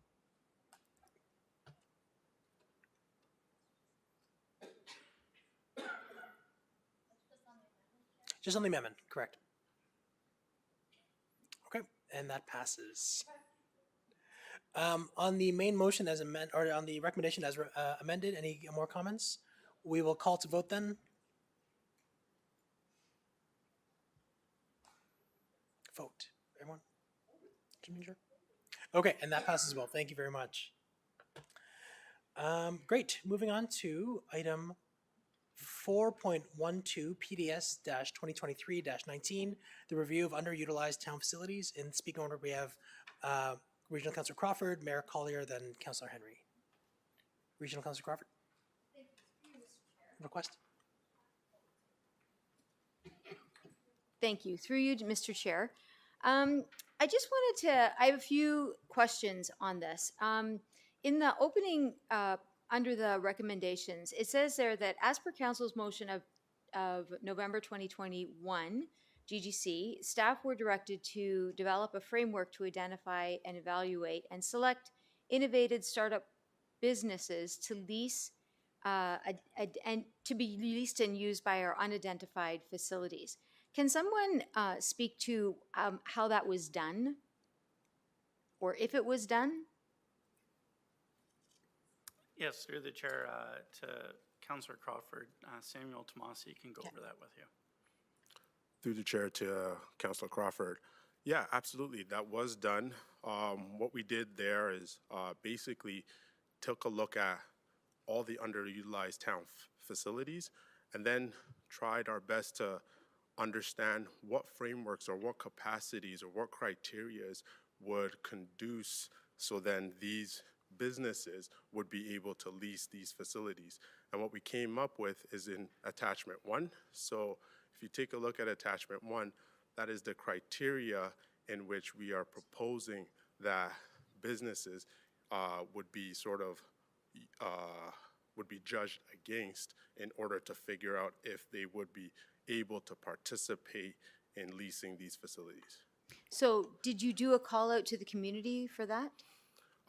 We did not do a call out to the community for that. What we did is there was a process in basically trying our best to understand. We called a lot of realtors to better understand what does the realtor environment look like. Is there a lot of businesses that are looking for places to rent within Ajax? We took a look at what kind of inventory that is available in terms of commercial inventory that's available. And then through that, we were able to better understand that there might be a need within the community when it comes to businesses leasing facilities, and then also when it comes to not-for-profits leasing facilities, and that's how we came out with our criteria. Okay. So basically in the Innovation Ajax update, staff recommendation is that we no longer go in that direction. Is that correct? That is correct. So I would say that in 2018 we were moving in that direction. That was basically, I think, what Mayor Collier ran his entire election on was the Innovation Village. Not the entire one. I just was corrected. My bad. But a big portion of it, and I felt like perhaps we didn't all quite understand what it was. Maybe I can just say myself, I didn't quite understand it. But I do believe that we had a really interesting thing happening through partnerships with Durham College. We had a number of AI series events that I felt were well attended and with really good information. We had partnered with CyberX. We had partnered a number of, I thought we were, and through that we had our Cyber Olympics, first time ever in Canada, was chosen here in Ajax. I felt like it may not have been Innovation Village, but we were moving in a direction where, cybersecurity was a hot item. And I think it still is a very hot item. It's very much in demand as far as, people needing to get involved in it. Fast forward, yes, we went through COVID and all that other stuff. And so that shut down all of that stuff. But to say that, you know, Pickering's got it, Whitby's got it, Oshawa's got it. The Ajax I remember says, we don't really care about what Pickering does. We don't really care. We're going to do it. We're going to do it differently, and we're going to do it well. Right. And so for me, if innovation and having a hub where small businesses can grow doesn't work, or there's not a demand for it, I really think we need to start to look at outside the box. And cybersecurity is such a huge issue, a huge thing. That's my technical thing for thing. And we have been partnering with Knowledge. For the life of me, I can't remember the name of it. They've been doing online security things with seniors, and you know, and I did an interview with them because I got hacked. Sadly, after everything that I've gone through, I got hacked. And so, you know, they've been doing a lot of work, and we have 369 Global right in our backyard who deal with cybersecurity. So I'm just saying that perhaps there's an opportunity that that we shouldn't be closing down one idea without looking at another idea. I realize that there's a lot in this report, and I have a lot of questions actually. So that was my innovation update report. I really think that if that door is closing, then we need to turn around and we need to find another door. And I think that we could utilize some of our unutilized properties with some of those kinds of events. The Sundial property, I think is the next one. Did we ever consider, we have a makerspace with the library. Was that ever considered for the makerspace? I know we've now decided it was going to go into McLean Center, but McLean Center is quite a busy community center, and now we're taking that hunk out, and now we're putting it, did we ever look at going into the Sundial Pavilion? Was it ever an option? Through the chair to Councillor Crawford, we did not take a look at the makerspace going into that location. What we did here is we saw the current uses that could be made or could use that location. So those current uses are brought forward before you. And if it's council's wish to take a look at that, then absolutely it's something that staff can take a look at. I'm just going to jump in there if I may, Councillor Crawford. I think the ship sailed for the makerspace in this space, just based on the capital improvements that are going to happen at the MCC. Right. However, I mean, that discussion was had at SMT with the chief librarian with regards to the makerspace being at the Sundial Sales Pavilion. And it wasn't a space that they wanted to entertain for that. They felt that the synergy with the community center, the library, the swimming, like just the volume of people coming through the space would be more beneficial and accommodating for a makerspace in that geography. Okay, that's fair. The interesting thing about the appraisal on the Sundial is that it's only based on the building and the parking lot. Why would the appraisal not be based on the property? I'll jump in there as well. It's for the property. The building is on the property. The improvements are the parking lot and the land that the property is on. But it specifically says. I know it says building, right? I know it says building in the chart. Only in capital letters. Yeah, but it says Sundial Sales Pavilion. It says 1.355656 represents the value of the building and the improvements, parking lot only, which it includes the property that the building is on. It's not evaluating just the building. So maybe it's semantics, maybe it's just the wording, but it's the site itself where the pavilion is, including the parking lot. Not the entire property, because the entire property goes right to the south, which includes a town park on it as well. So this is the appraised component for the Sundial Sales Pavilion building and property that the building's situated on, including the parking lot adjacent to the pavilion. Okay, I'm just saying it's tricky in the report when it says only in capital letters. Fair enough. That specifically says to me. But it's the appraisals were done on the properties where these buildings are situated. Okay. Now, I believe in a report that we have had on this, the rents for $12 to $15 per square foot were in the 2021 report. You can't tell me that today's rental is the same?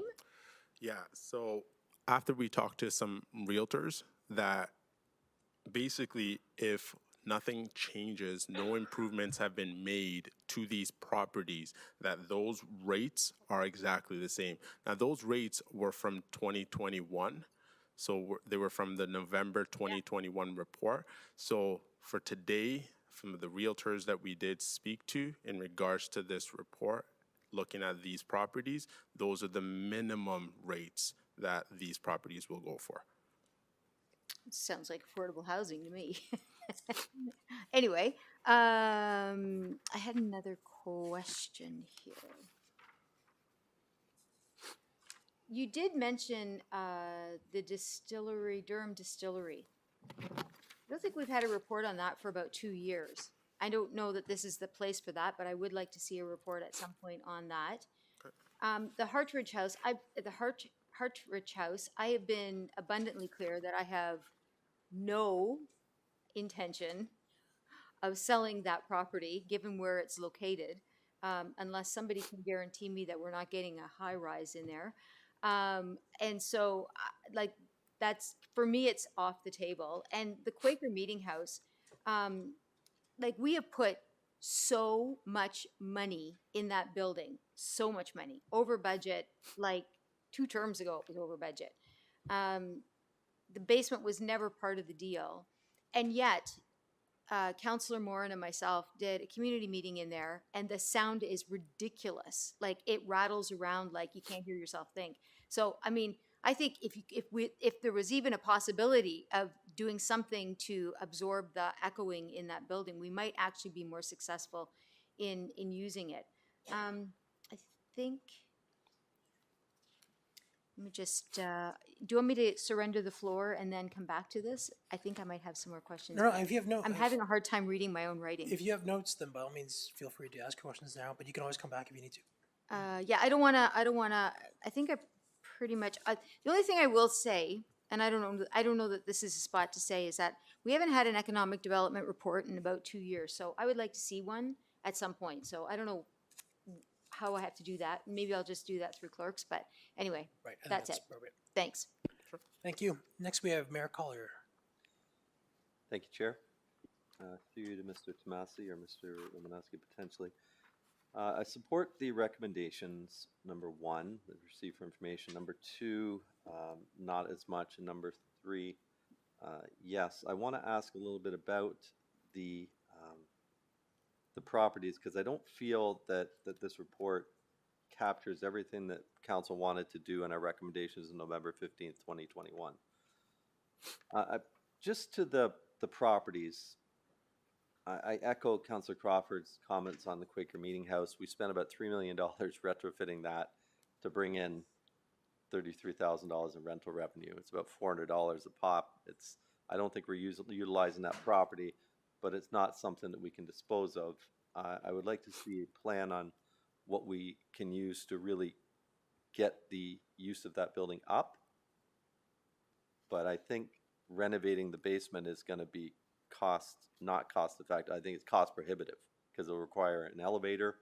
I was told originally by Ms. Bridgman about 4 years ago, it was about $250,000 just to put in the elevator and the bathroom, which is going to negate any rent we're going to get on the property. I don't see that as something we can move on, but we should be using the upstairs better. But to the Hartridge House, the 2 that we asked for appraisals on, what is the lot size of the Hartridge House property? So the total, through the chair to account to Mayor Crawford, Mayor Collier, sorry about that.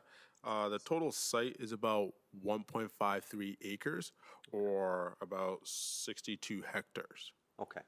So, and I'm just looking at the permitted uses right now as agricultural, so it would need rezoning, but the appraisal that you put in here for 1425 is based on office. Is office higher, better use than housing? As far as cost-wise or value? Through the Through the chair to Councillor Crawford, at this time, Mayor Collier. Mayor Collier, sorry about that. It's on the front. I know, sorry about that. So at this time, in that location, considering that it would have to be rezoned, that's why we didn't look at residential being a higher use than office space. But you are absolutely right.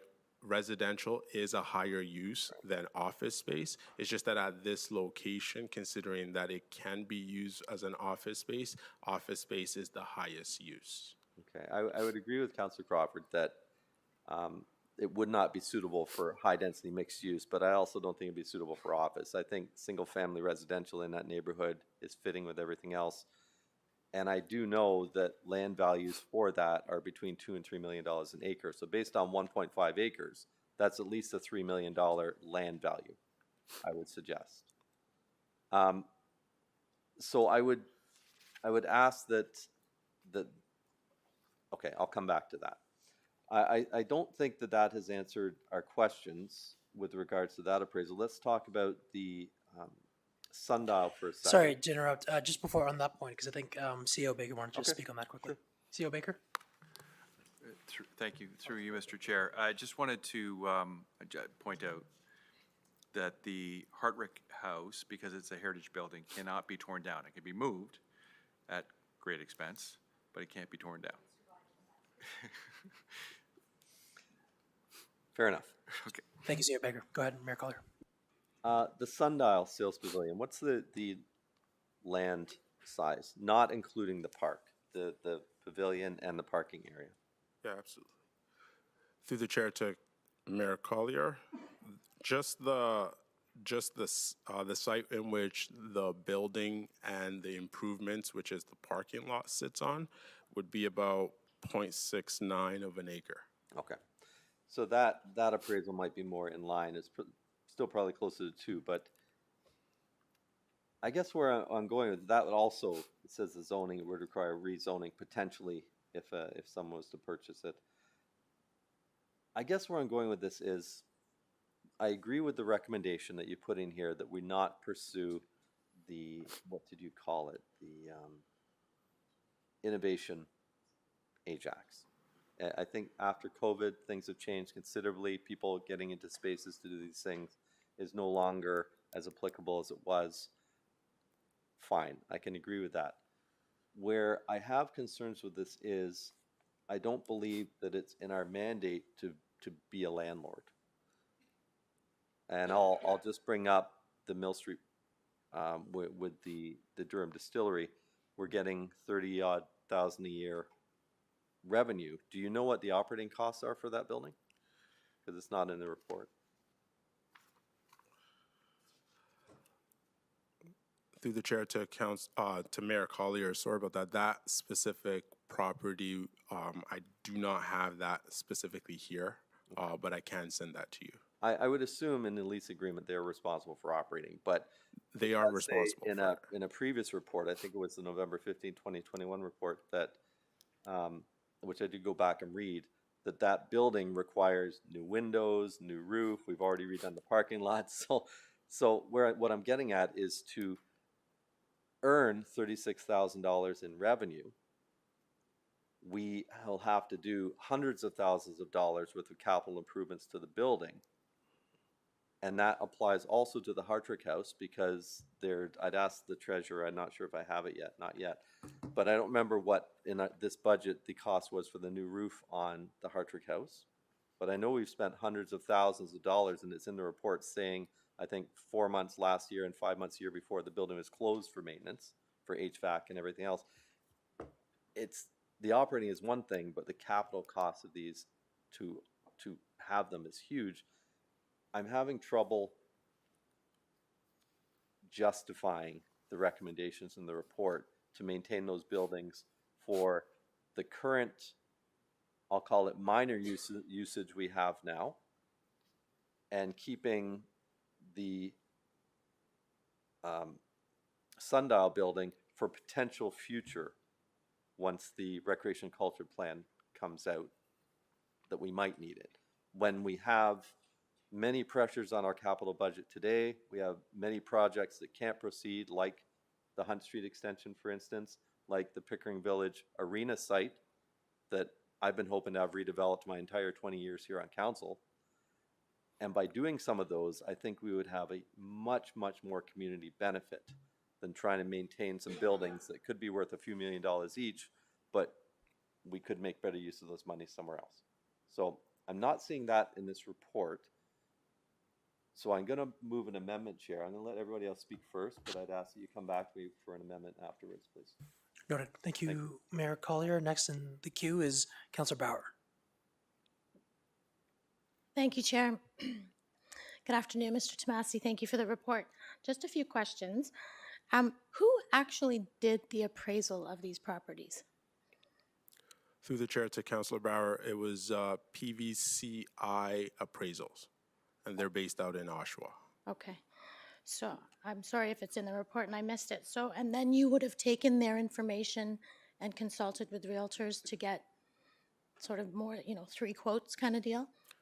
That's correct. After we received these appraisals, what we did is we took a look at the information that was part of the appraisals, and then we went out to talk to realtors to make sure that these figures were in line. Okay, thank you. And just a question about the basement. Was it, and I don't know if you're the person to ask, but was it not included to be finished when the Quaker Meeting House had the big renovation, or was it taken off the, why was it not done at that time? Through the chair to Councillor Bauer, from what I understand, it wasn't part of the initial upgrades or the takeover of the building. Mr. Meredith's group would have been the group that would have dealt with that under Catherine Bridgman when she was here, but I don't believe it was part of the scope of work when taking on the building. Dave, I don't know if you have anything to add to that. Just add to it, the principal, I guess, part of acquiring the Quaker Meeting House was to restate or restore sort of the heritage value associated with it, and to provide additional programming space from a recreation purpose, for recreation purposes on the interior. At the time, it was also part of a funding application, so there was I can't remember the name of the grant that we had received, but it was a percentage of the overall construction cost. So it was really to retain the heritage value and to make sure that it was a usable space, and at the same time, working with the masons to make sure that they were being accommodated as well. So there are a number of things that went into it at that time, and it was not all-encompassing. So as Mayor Collier has referenced, there are additional capital costs that we still need to invest in sort of as the owner of that building over time. Okay, all right, thank you. And then just to echo Regional Councillor Crawford's comment about affordable housing. So if we were to sell any of these properties, we could stipulate as the seller, I guess we choose who's going to buy it, but that could be a condition of purchase is to use that property for, who knows what the definition of affordable housing is, but we could stipulate that that would be the condition to purchase, right? Through the chair to Councilor I'm Bauer. going to jump in there just to make sure we frame it properly from a planning perspective. Okay. Through the chair to Councillor Bauer, I think what we have to be cognizant of is the lands aren't zoned for residential purposes. So there would be a process by which we would have to go through in order to establish the principle of that use. So I think it may be premature to attach any conditions to the purchase or selling of any property indicating the ability to have affordable housing when we haven't done a land use planning analysis or whether or not it could support those types of uses. I guess when you look at the Sundial Sales Pavilion, obviously it's in a neighborhood that is, 95, 100% residential. But what type of affordable? How many units? What's the site plan look like? What's the parking look like? I think there's a lot of other factors that we would have to look into in order to ensure that we would be putting that right condition in place, if that was council's desire. Okay. So, but we could You could do whatever you, amend the zoning to fit that, and we could also specify. what- council could direct staff to initiate a zoning bylaw amendment. Maybe we'd have to look at the OP as well to make sure that we're in line with the higher order documents, and then do an assessment that way before moving down a rezoning or a town-initiated zoning bylaw process. Okay. Okay, thank you. So if I want to ask that that be included, I know there's an amendment. Where is the appropriate time to say that those conditions should be considered if we decide to sell any of these properties? You can do it anytime technically, but for the order of just there are speakers before you, this might affect the speakers before you. I'd ask that you do it after Mayor Collier's amendment, if that's okay. Absolutely, thank you. Those are my questions, thank you. Thank you. Councillor Tyler Morin. Sorry. Thank you for that. So the key word in it's underutilized through the chair to you. I'm just wondering why the report, when you were given the first sort of direction, was your understanding that it would be for only underutilized buildings, or was that your direction, or how did that come that the report only includes, the underutilized spaces? Maybe before we answer that question through the chair to Councillor Tyler Morin, are you speaking specifically to the ones within this report? Correct. You mentioned the initial report. So what are we, just to clarify? No, just the ones in this report. I'm just wondering why we're only getting, okay, just to cut to the chase of my next question, is, there's no mention of the other facilities being, Quaker Meeting House main building, well, there is, but Crowther Marsh Pavilion, St. Andrews Community Center, Greenwood Discovery Pavilion, Rotary Park Pavilion. And I don't know about my colleagues, but for me, if we had a report that encompassed all of it today, but you're saying. Right. Through the chair to Councillor Tyler Morin, the direction was to develop a framework to identify, evaluate, and select innovative startup businesses to lease identified underutilized facilities too. So a framework has been established, and that's what we're discussing today. Right. It also talked about conducting appraisals on the Hard Trick House and the Sundial Sales Pavilion, which we also did. So we've addressed council's direction based on that November 15th, 2021 report. If council wants us to do further work, which may be the amendment's going to ask us to do, and what you're asking us to do, then we'll see what that work is. Okay, I appreciate that. Thank you. That does answer my question, because there's seems to be more questions than answers right now. Like when we look at, Quaker Meeting House, according to this report, it's empty 289 days in 2022 for the upstairs, because it was used, I think, 76 permitted bookings. So it was empty 289 days. There's some major sensitivities to us in Ward 1 about the Hartrick House, sensitivity there. Anyway, yeah, I think a more fulsome report on all the facilities would be in order. But again, we'll wait for Mayor Collier's amendment. I don't know what that is, but those are my comments and questions. But thank you for the report thus far. Thank you. Thank you. Councillor Henry?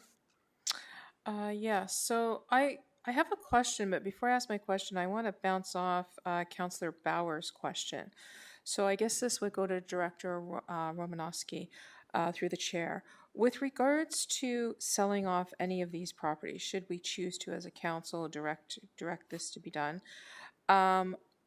Let's say the developer that purchased the properties bought it with a condition of affordable housing as council had put upon them. Could they, I always like to look at, could this be done? Because I don't want it to be. Could they turn around and sell the property to someone else without that condition being upon the property? Or once that condition's on the property, is it on there no matter who they sell it to, who buys it, moving forward? through the chair to Councillor Henry, just so I make sure that I'm catching what you're throwing. Yeah. So if we sell it to somebody with a condition of affordable housing, and then they flip it to somebody else, does that condition of affordable housing go with that Yes. property? You caught what I Or was. okay. Yeah, you got It's a condition of purchasing the property, I would have to talk to like a real estate lawyer to see if there'd be something in there, if there's a loophole or some way to get around that.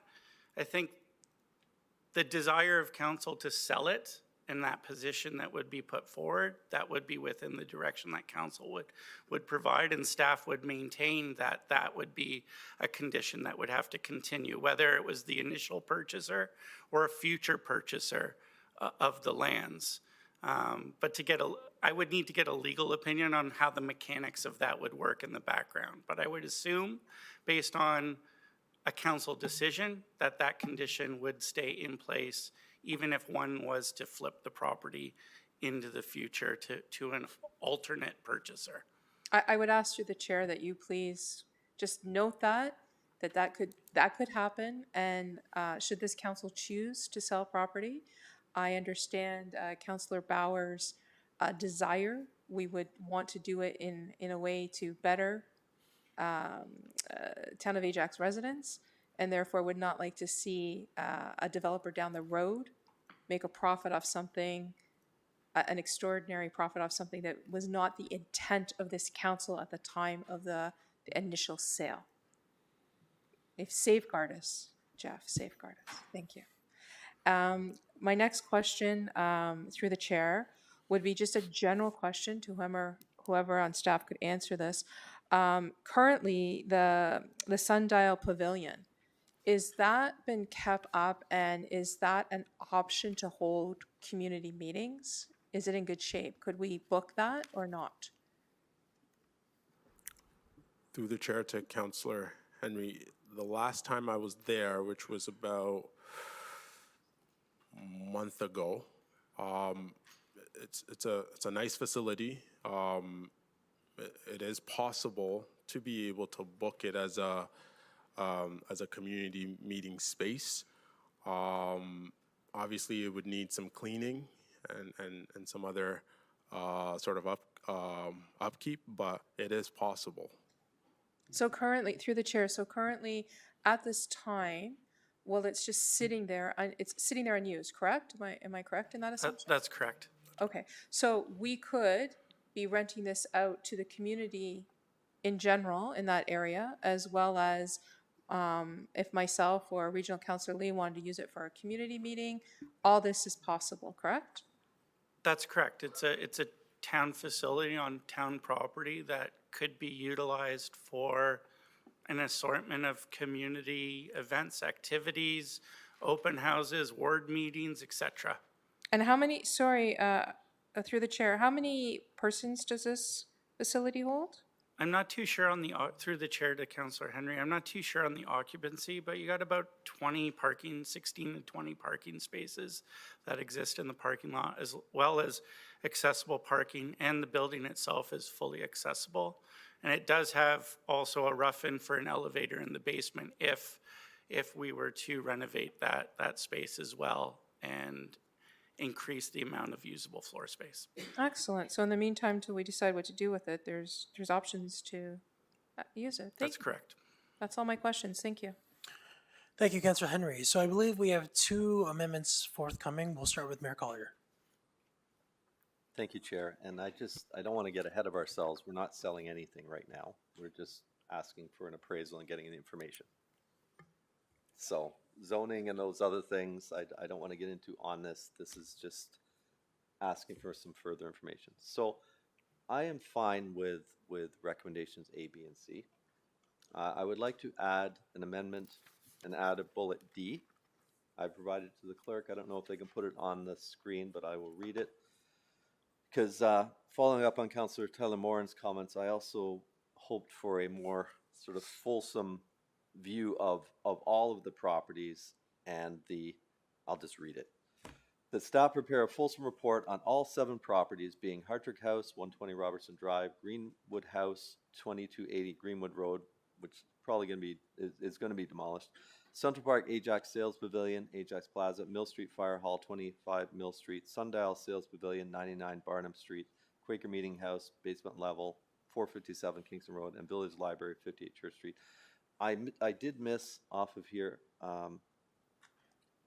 where it says Greenwood House, I would like that to say Greenwood Pavilion, please.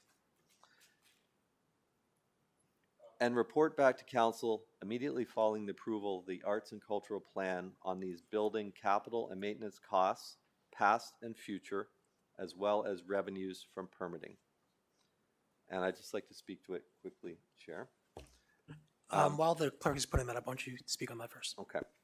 I won't repeat what I've said about not our mandate to be landlords, whatever. I want to be able to make an educated and informed business decision on these properties on the highest and best use, because, as I said, we do have a lot of other budgetary pressures on many other capital projects, and I feel that in some cases, I'm not presupposing, but I just feel that we can get better bang for our buck for the residents, for the community in some other areas, rather than being a landowner. And those are no disrespect intended, but just renting out to break even, to me, is not a good business model when you're sitting on many millions of dollars of land value at $2 to $3 million an acre, where, you know, could allow us to move a couple of other fairly significant projects forward. I don't want to do what our neighbors did and sell off some other assets to try and pay for our capital improvements in our downtown if we don't have to. But at least by having this information on these, when we get the arts and cultural plan and those recommendations, we'll be able to look at these buildings and see what is the real use. And I'm not willing to sit on something for 5 years for future growth. If we need that in 5 years, hopefully there'll be other buildings. We've got thousands of units in the planning process right now of commercial and residential. And I assume many of those high densities will have spaces that can house a bunch of these. Maybe we'll have the Pickering Village Arena site redeveloped at that point and create a community building which can house a number of these different things. I don't know, but I at least want to get the information on this, on what the uses are, what we're making, what we're losing, because just showing 30-something thousand for the Hartrick House, for instance, and 40-odd thousand in expenses is only a small piece of the picture. I was messaging the treasurer, and we have spent since 2019 $93,000 on the Hartrick House and improvements, and that doesn't include the large item, which is the roof coming. So that's not reflected in the 40-odd thousand a year of operating costs, just for example. If we did decide to make that decision going forward, then we can decide on what would be permitted uses and what zoning amendments we would want to do on those at the time. But for right now, let's just get the information. So I'd ask for your support, please. Thank you. If I may, through the chair, Please. just beg a question of the mayor, just with regards to, can you set us up for some criteria, success criteria here for what a fulsome report is going to entail? Just so we can hit the mark. Yep. And not be referred back to write another report on underutilized facilities. Appreciate it. Yes, absolutely. Thank you. Director. By that, I mean, I want to see all the details. I've laid out a few things, the capital costs, the maintenance costs for, say, the last 3 years and projected going forward, land value, building value at highest permitted, at highest use, which I would suggest be residential. Because quite honestly, giving me an appraisal on a building that we would have to move, that can't be torn down, isn't really giving me a number that we can work with. Right? It's in Sundial Pavilion. If we did decide to dispose of the land, the building cost is of no value to us because it would be destroyed and redeveloped. So to have all those numbers. And the other thing this speaks to, I mean, the framework that we've talked about in this, I think, is a bit premature before the Arts and Cultural Plan, especially since we're not going forward with the Innovation Ajax. But by having all that information, and as well as, I don't know if in the Arts and Cultural Plan it's going to talk about what we're going to do to increase the use of these buildings, and what the strategy is for that, I don't know. but obviously we need to do something post-COVID to get those uses back up again. Because right now, just breaking even isn't something that I think is something that we can afford to do on a long-term basis. Thank you. That helps. Okay. Thank you. On the amendment, we have Councillor Tyler Morin. Thank you, Chair. Not trying to amend the amendment, just wondering, can we include Carruthers Marsh Pavilion and Rotary Park Pavilion?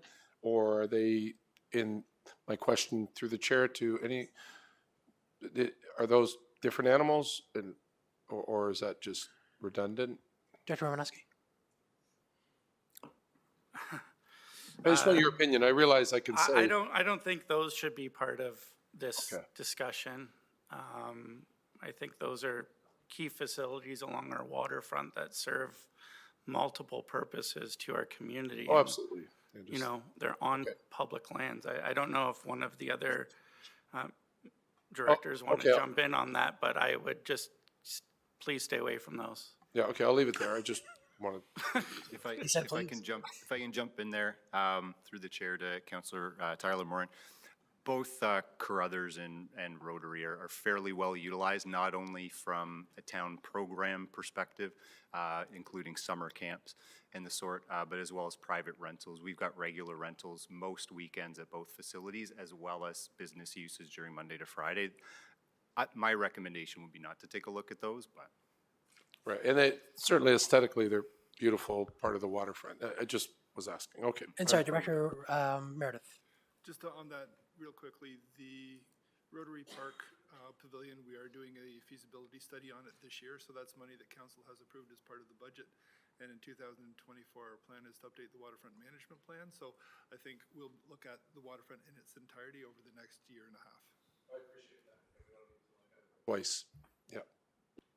Okay, thank you. On the amendment, we have Councillor Bauer. We have Councillor Bauer. Thank you, Chair. Thank you, Mayor Collier, for this amendment. I think it's a really good one, actually. I did receive your comments about you want to refrain from maybe jumping the gun and talking about zoning. I'm not sure if this is the appropriate time. I feel that we should include something about that to really make it stand out as a priority for our town. So while staff are doing their evaluations, would it be appropriate, or would you have the expertise during those evaluations to determine which of these sites, if we were to sell them, would be appropriate sites to rezone for affordable housing? And that lens would be in the reporting for a future rezoning date. Through the chair to Councillor Bauer, I think we would be doing that anyways by looking at the highest and best use of the property. So I think that review is going to happen regardless of whether we're directed to look at zoning or rezoning or changing the land use. I think by being directed to look at the highest and best use of the property, we would look at that through that planning lens, through that land use planning lens. Great answer, thank you. Could I ask Mayor Collier if we could add those words just so that they are in the amendment, in the motion, highest and best use of residential usage, including affordable housing? Mayor Collier? Yeah, I just said to the chair, I'm fine with that wording. Okay, Okay, we'll accept that as a friendly then. So the clerk will thank you note very that. much. Anything else? Thank you. Councillor Henry. Through the chair to Director Romanowski, and please someone tell me if this is not appropriate to ask at this time. With regards to Hattrick House, is it possible through this amendment that we look at keeping the structure if we sold off the property, keeping the structure where it is, and whatever is to be built around the structure? Is that even a possibility? I think that's captured in the amendment right now because they're to look at a fulsome report based on the bottom criteria, and they will come back to us. At that point, your comment, so to speak, could be applied once we decide what we're going to do with Hattrick House. Okay. Yeah, and through the chair to Councillor Henry, just to add on, like the Hattrick House property is very shallow it's adjacent to a valley. It has other restrictions on it. The house that's there is probably all that could be built That's why on I'm the asking. property. So adding on around it, probably not. Adding on top of it, may be a possibility, but what are the other impacts with that, right? This is a house that's built in very early on in kind of, I don't know the date. Mr. Sawchuk's here. I'm sure he could chime in and rhyme the date off the top of his head. But it's one of the earlier forms of housing within the town. And so it's quite dated, and adding on to it poses a whole myriad of other problems and issues and code requirements and expenses. So, And that's why I asked this now yeah, of you, I because think you're it the just- person that would know yeah, it this. just Yeah, will become more problematic as we go through a process of that nature. thank you. You're welcome. Great, thank you. No further comments then. So on the amendment, we will call the vote.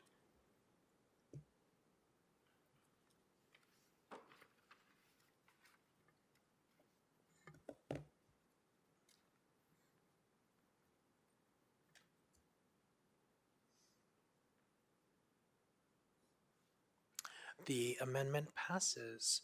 So I need a mover to move the recommendations as amended. We have, we'll do Councillor Tyler Morin this time, and we'll call to vote as amended. Sorry, any questions, comments? I don't see any. So as amended.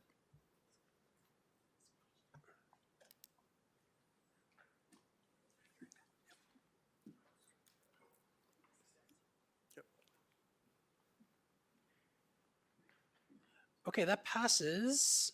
You know what? Before we hit 4.12, I'm just going to call a 5-minute recess. Thank you.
Okay, we'll call this meeting back to order. Thank you, everyone.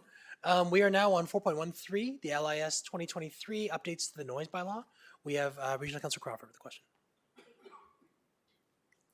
Thank you, Mr. Hannon, for sitting through all of that for probably what will be a yes/no answer. So I really like this this new addition to the bylaw for noise. It comes with quite a hefty fine. So are we doing any kind of public not necessarily consultation, but information session at all for the public on this change? Through the chair, we wouldn't normally. It's ultimately the courts that will decide what that penalty will be. And we always quote the maximum fines as they're listed in the act, and that's what's always been in the act. Okay, thank you. Sorry. And we have Councillor Bauer. Thank you, Chair. Hi, Mr. Hannon. Thank you for the report. Noise bylaw. Does this include dogs barking? Or is that a different bylaw? Through the chair to Councilor Bauer, it would not. That's covered through our dog and cat bylaw. There's provisions in there that deal with the noise created from the barking of dogs and cats. Okay. Or sorry, the barking of dogs. So, and any other noises If a involved. cat barks, okay, I'm in. Okay, no, thank you. So if I had questions about that, I should speak offline with you about that bylaw. Thank you. No more Thank you, Councillor Bauer. Councillor Henry. Through to the chair, through to the director. Question with regards to, I like everything in this. Everything in this is great, no problems. I just want to clarify something. So currently right now, and I've been told by residents, it's not me calling the police. Let's say a resident calls the police, there is a noise complaint, not an emergency. Police, sometimes there have been situations where, not police, but operator, deal with bylaw through your town.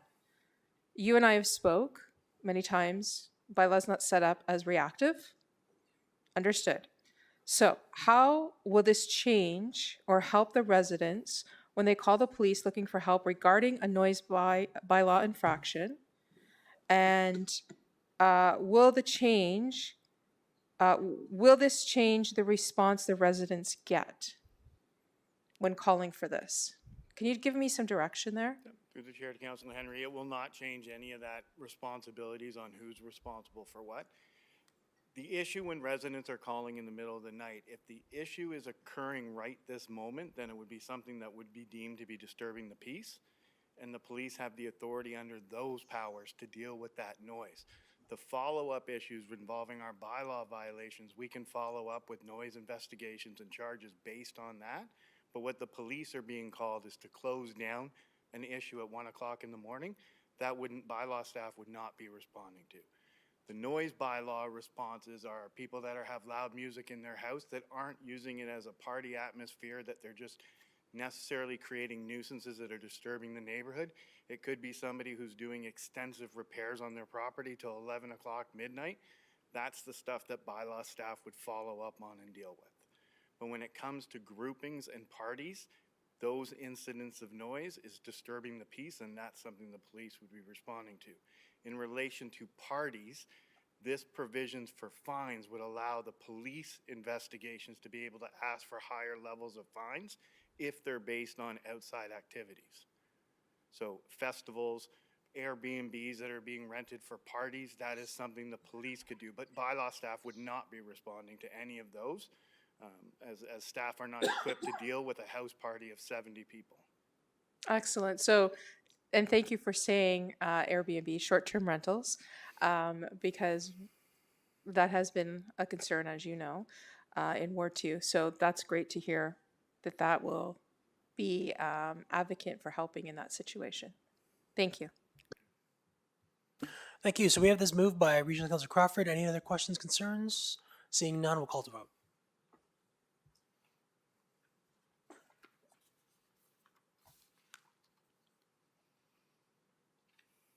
That passes. Thank you very much. Moving on to 4.14 LIS-2023-14, or no, -10, excuse me, 4.14 2020-10. Updates to the public nuisance and safety bylaw. We had Councillor Henry. Thank you. So again, through the chair, back to the director. With regards to, I noticed public intoxication was listed in there, correct?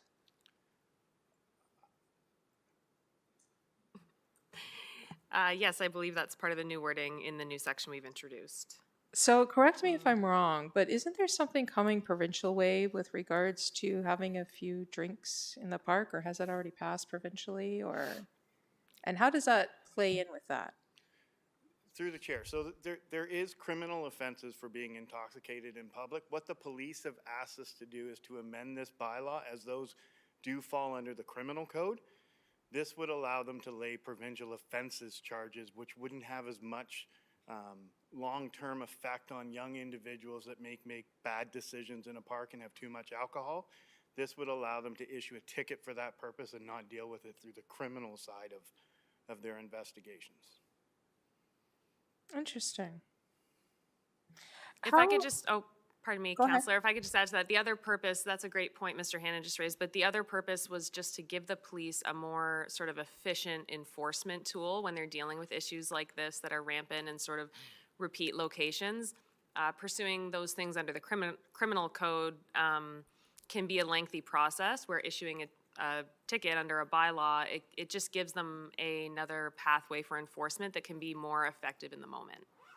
And through the chair, how would the ticket, like, would it go against someone's license renewal? They'd have to pay it. Like, let's say somebody got the ticket and just, I'm not going to pay this. How would that come into effect? Could you speak to that? So the fine would go in as a ticket, and then it would be placed against the person, not anything to deal with the property. And it would be registered against, and then it would go through fine collections through the region. And how would this, through the chair, how would this relate to a short-term rental? Let's say there were people away from the short-term rental on the street, drinking, police pull up, there's a ticket. Does a ticket go to the people, it goes to the people themselves, not to the short-term rental property owner, correct? Through the chair. So it would be everybody. So it lists as any person, which includes the individuals, but ultimately the property owner would be held responsible as well. And these changes would allow them to go after significant fines for the property owner. And if they're using the facility for the purposes of making money, then they have the right to ask for increased fines through these bylaw amendments as well for that specific purpose. Wow, that's a very strong tool. Excellent. And how will this be communicated to the general public? Will we be doing this through the town page of this new change? Through the chair?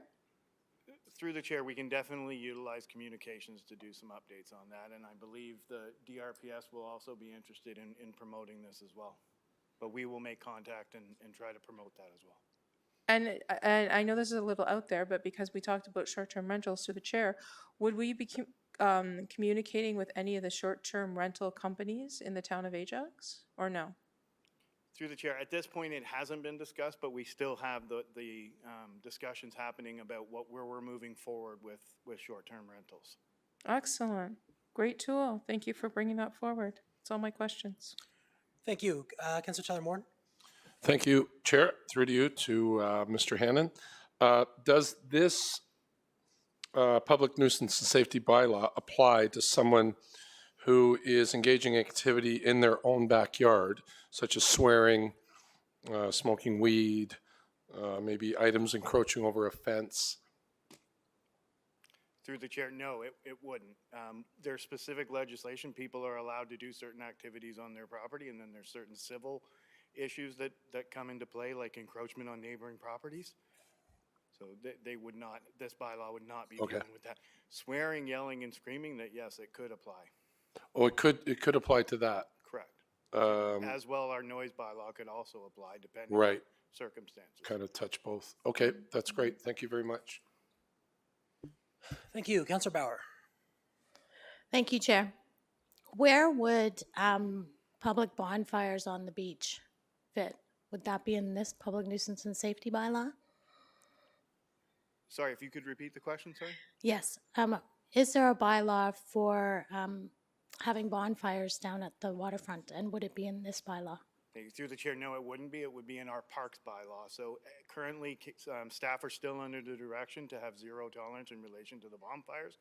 So we will have our summer enforcement staff have already been hired. They're all set to start patrolling the waterfront starting this weekend. Okay, thank you. Thank you, Chair. Thank you. Seeing no other questions, can I get a move for the motion, Councillor Henry?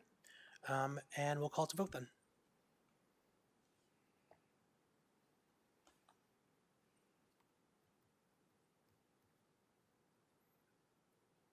That passes. Thank you, Mr. Hannan.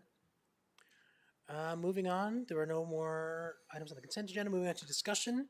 OES 2023-15, the snow removal program for seniors and qualified residents. I think we had a few people pull this. So why don't we start with Mayor Collier? I believe you're the first one to pull it. Okay. I didn't think I'd be first. Give me 1 second to find this. Do you want to go somewhere else first? No, just give me 1 second.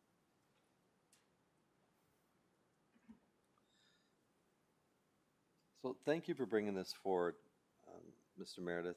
And I've seen a couple of emails on this shared by Councillor Henry. I have not received any myself. But when I brought this up at my mayor's meeting a few times, wanting to see a more enhanced program, and I'm not sure that this is it. Have we had any claims against the town for injuries on private property in the last couple of years through this snow removal program? So we are through the chair to Mayor Collier. We are currently dealing with a claim that has come up within the last, I'm going to say 1 to 2 months. Don't have all the details, but we are dealing with an individual claim at this point in time. I would not say that it's been a common occurrence that we've received high volumes of claims in the past. We have had claims relating to property damage that our equipment has entered onto private property, whether it's walkways, driveways, doors, what have you. There have been property claims. That's probably been more frequent than personal injury claims in the past. Okay. Just looking at the recommendations, modifies. So basically, we'd be getting rid of a level 1 and a level 2 and just having a single level. What would be the cost, the new cost? Because I don't see it in here. Essentially, what we're recommending is retaining service level 2, which is the sidewalk and the windrow, and has a fee of $35 at this $35.71 at this point in time. Okay. I'm concerned that of the 400, like it doesn't tell me, of the 402 that we already have, how many are level 1 and how many are level 2? If it did, I missed it. Do you know how many are level 1? So Councillor Bauer had sent me that question earlier today, so I do have the information. We do have 320 are level 1 or service level 1, 80 are service level 2. Okay. So it's basically an 80-20 split. So of the 320, I mean, I would see this as a serious reduction in service, not having, I mean, if you're an active senior and you need to get out on a daily basis, if you're not, that's fine, and you're fine with the 72-hour response in most cases. But if you are an active senior and you need to get out, I would have difficulty with a $35 fee for windrow and sidewalk when I still have to now get somebody to do the driveway and the walkway. If I'm going to spend money to get somebody to do the driveway and the walkway, I might as well just get them to do everything, because I don't know that you could get somebody just for that. So how do we deal with those residents that we're now going through, those 320 who I hopefully won't hear about it, but my councilors sure will, from the residents about this decrease in service? This is, to me, not a, I want to see an increase in service. What I would point out is I would say that our current service level is already extremely high. I think if you would look in the report, we've done an analysis of our GTA counterparts. We're the only ones delivering the level of service that we currently deliver. You'll see basically everyone has different variations, but essentially the program that we're recommending is in line with all of the counterparts, whether it's Whitby, Oshawa, Pickering. We've looked at others in Markham, Oakville, Burlington, Milton, Aurora, Newmarket, they all have variations, but none come close to the service level that we currently deliver. I struggle with what an enhanced program would like because I don't know what we're not doing. What I would suggest is where we struggle right now is because of the service level that we deliver, it's the length of time that it takes us to deliver that service. So that's where the challenge and that's where the struggle is. And that's where within the report, we recommended in order to retain the current level of service, the resources required and what a modified program could look like. What we've indicated, and from a staff perspective, when we're delivering a service such as this, we would prefer to do it in a better way than we currently are. Right now, it's not sustainable. It's taking between 3 and 4 days after a snow event, after the plows have completed their routes, to get to each senior. So that, needless to say, we received numerous calls. Each of you received numerous calls as well, because we're hitting the 3rd day after a snowfall, and there's still a number of homes that we need to visit. So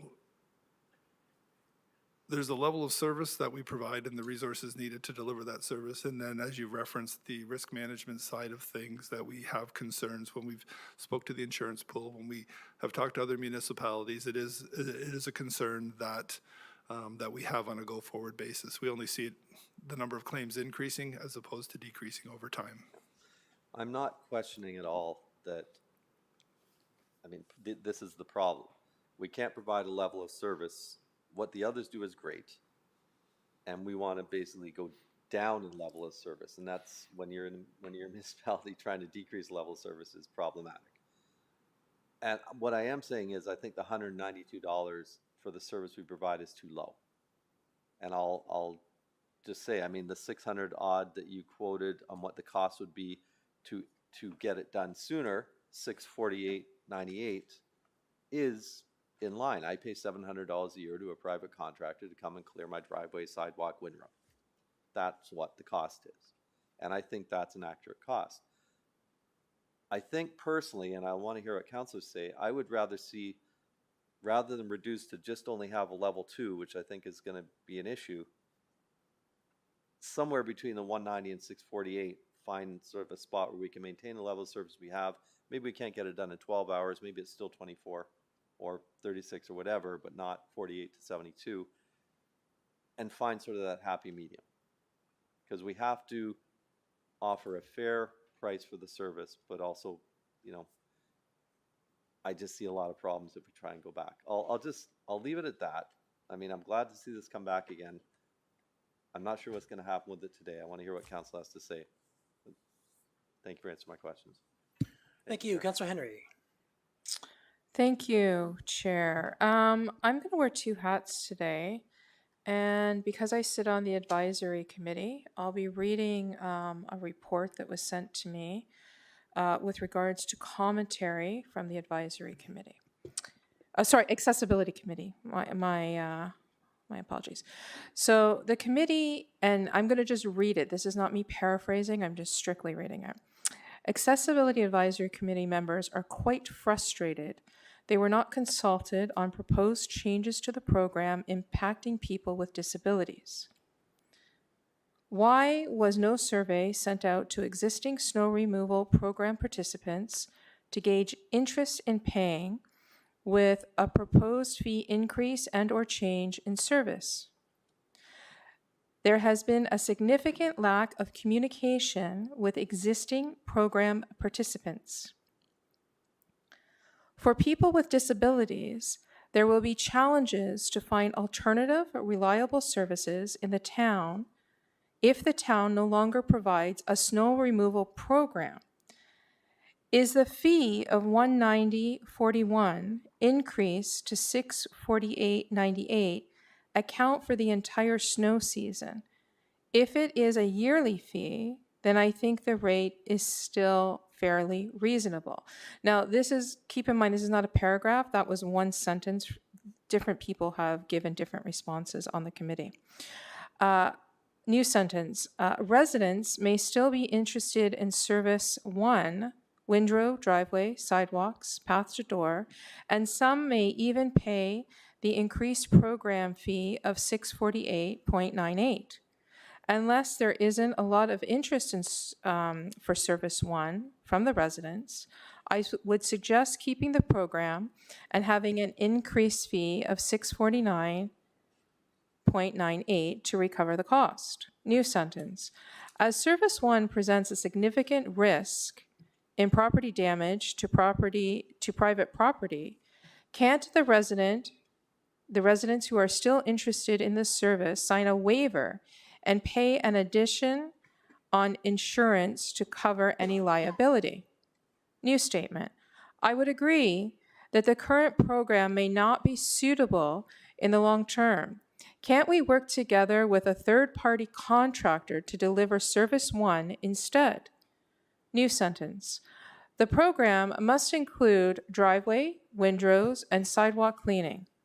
If I understand correctly, the present program, the driveway gets cleaned, then another team cleans the streets, and there is now a windrow in front of the clean driveway and the resident complains, correct? Question mark? Now, the option, if I understand correctly, the windrow and the sidewalk will be cleaned, but not the driveway. Any other option is ineffective for anyone of our community members with accessibility needs. They will still be reaching out to the town for help because the driveway will still have the snow. Were the current users, new sentence, were the current users for this program consulted? Was the age-friendly committee consulted? So I'd ask the statements as they are stand now, but I would ask through the chair to the director, were the current users for this program consulted, number one, and number two, was the age-friendly committee consulted?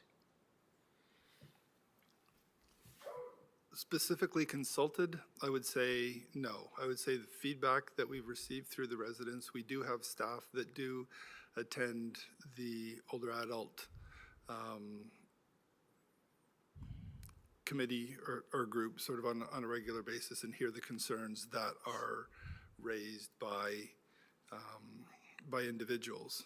What I would say from a staff perspective, this report is looking at trying to establish a service level that we feel that is in keeping with sort of our mandate with respect to offering a service to residents that is in keeping with our counterparts and what we have observed in other municipalities in the GTA, combined with feedback that we receive from the insurance pool. Typically, from a municipal standpoint, we don't deliver services on private property. That's something that we do feel is above and beyond what our mandate is. I think the program that we do have in place recognize where there's a need to clear municipal sidewalks, where there is a need to clear municipal windrows, that is a service that we are offering and proposing to amend as it relates to this report. Understood, through the chair, but as you can understand, Director Meredith, those that are using the service who were not consulted would be very upset that they were not consulted, and we have a very large senior community and those with accessibility needs within the town that maybe have not used this service up till now, and we're thinking about using it this winter, and now it'll be gone, and maybe, they never had a chance to consult on that. And I think that's a fair question, is where was their opportunity? As the mayor directly pointed out, when you're taking away a service, it's very hard to take away a service. And to the point of this, even more so when there's been no consultation to those that are using it. So that's from the Accessibility Committee. Now I'm going to flip hats, if I may, and just go to the councillor in me. So I'd like to know, if I may, through the chair, when was this program first enacted, the senior snow removal program? What year? I don't know the specific year. I can say that it's more than 20 years ago. More than 20 years ago. Okay. Through the chair, when was this first, so have we, excuse me for one moment, through the chair to the CAO. Have we been in the insurance pool for 20 years? Through you, Mr. Chair, yes. Okay. So back to, through the chair to the director or to the CAO, whoever can answer this question, why is this now a concern through the insurance pool after 20 years? Why now? Through the chair to Councillor Henry, it's not a new thing. It has been brought up on several occasions through the pool. And, sorry, I noticed that, through the chair, I noticed that Pickering is one of the locations that we did a comparison, the apples to apples comparison.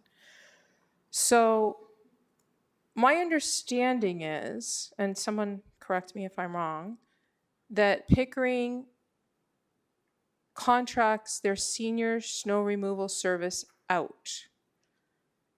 And if I'm looking at the chart here for what they're offering and the amount they're offering it, it is far less than what we're talking about. There is a difference in it, I do understand. It's the apron 12 by 12, sidewalk, and path to door. In the analysis that we've been given here, in option service level 1 or 2, have we looked at the fee if it was contracted out and kept the service as full in service level 1? Through the chair, this is a service that we have contracted in the past. There have been a couple of occasions where we have tendered it. The costs are much higher than that which we currently have through the allocation of part-time resources and equipment. As you can appreciate, the senior snow removal program is not a predictable program. It's really difficult to set up a contract to deal with seniors as it relates to this. The costs that we have incurred and that we have quoted in the past, not only quoted but awarded unsuccessfully because of the challenges in delivering that service. So we've gone down the path of contracting it out on at least 2 occasions that I'm aware of, and we have not been successful with the contractors that we've had and the delivery of that service. Sorry, through the chair, successful with the contractors we've had as meaning they could not deliver the service, or as meaning we couldn't get contractors to deliver the service? Both. There's limited contractors that would want to take on this contract. When you do get a price, you're paying above and beyond what our current prices are. But through the chair, Pickering is paying less and they're contracted out. Sorry, I'll get CEO Baker to jump in. I was just going to say, that may be the case. I can't control sort of what they may be subsidizing in terms of the costs relating to that service delivery.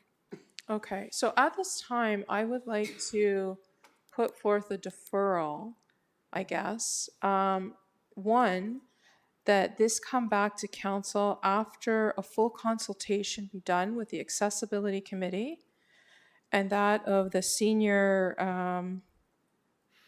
the age-friendly committee. So they have an opportunity to give consultation fulsomely, and also an opportunity to look into, perhaps if we're comparing other municipalities, how they are able to do this service at, I guess, some more information on this, if they're subsidizing part of the service or not, and because let's face it, folks, we have a large senior community in Ajax, and you know, we've set something up here for 20 years to try to take that away now. There's going to be some uproar on that. That's not going to go over easily. And we're, as an age-friendly Ontario, we're trying to keep people in their homes longer. So So, Councillor Henry, I'm happy to take the deferral, but you have two councillor colleagues behind you, and if I take the deferral, we have to vote on it immediately, and they want to get a chance to speak. Are you okay if I bring you back? Always, always. And in the meantime, I'm going to go to CAO Baker, who might have a few Yes, notes. always. Through you, Mr. Chair. Councillor Henry, I and staff totally understand and agree with your comments that having a service in place for 20 years is going to be very difficult to reduce. However, staff have brought before you a very responsible report that deals with liability issues that are facing the town and have been identified to us through our insurance pool for years. So it is absolutely council's prerogative to not, and we would totally understand if you don't want to reduce the level of service, or if you would like to subsidize it, whole or in part. But I just wanted to emphasize that I think that what you have before you is a responsible report that the director has brought forward.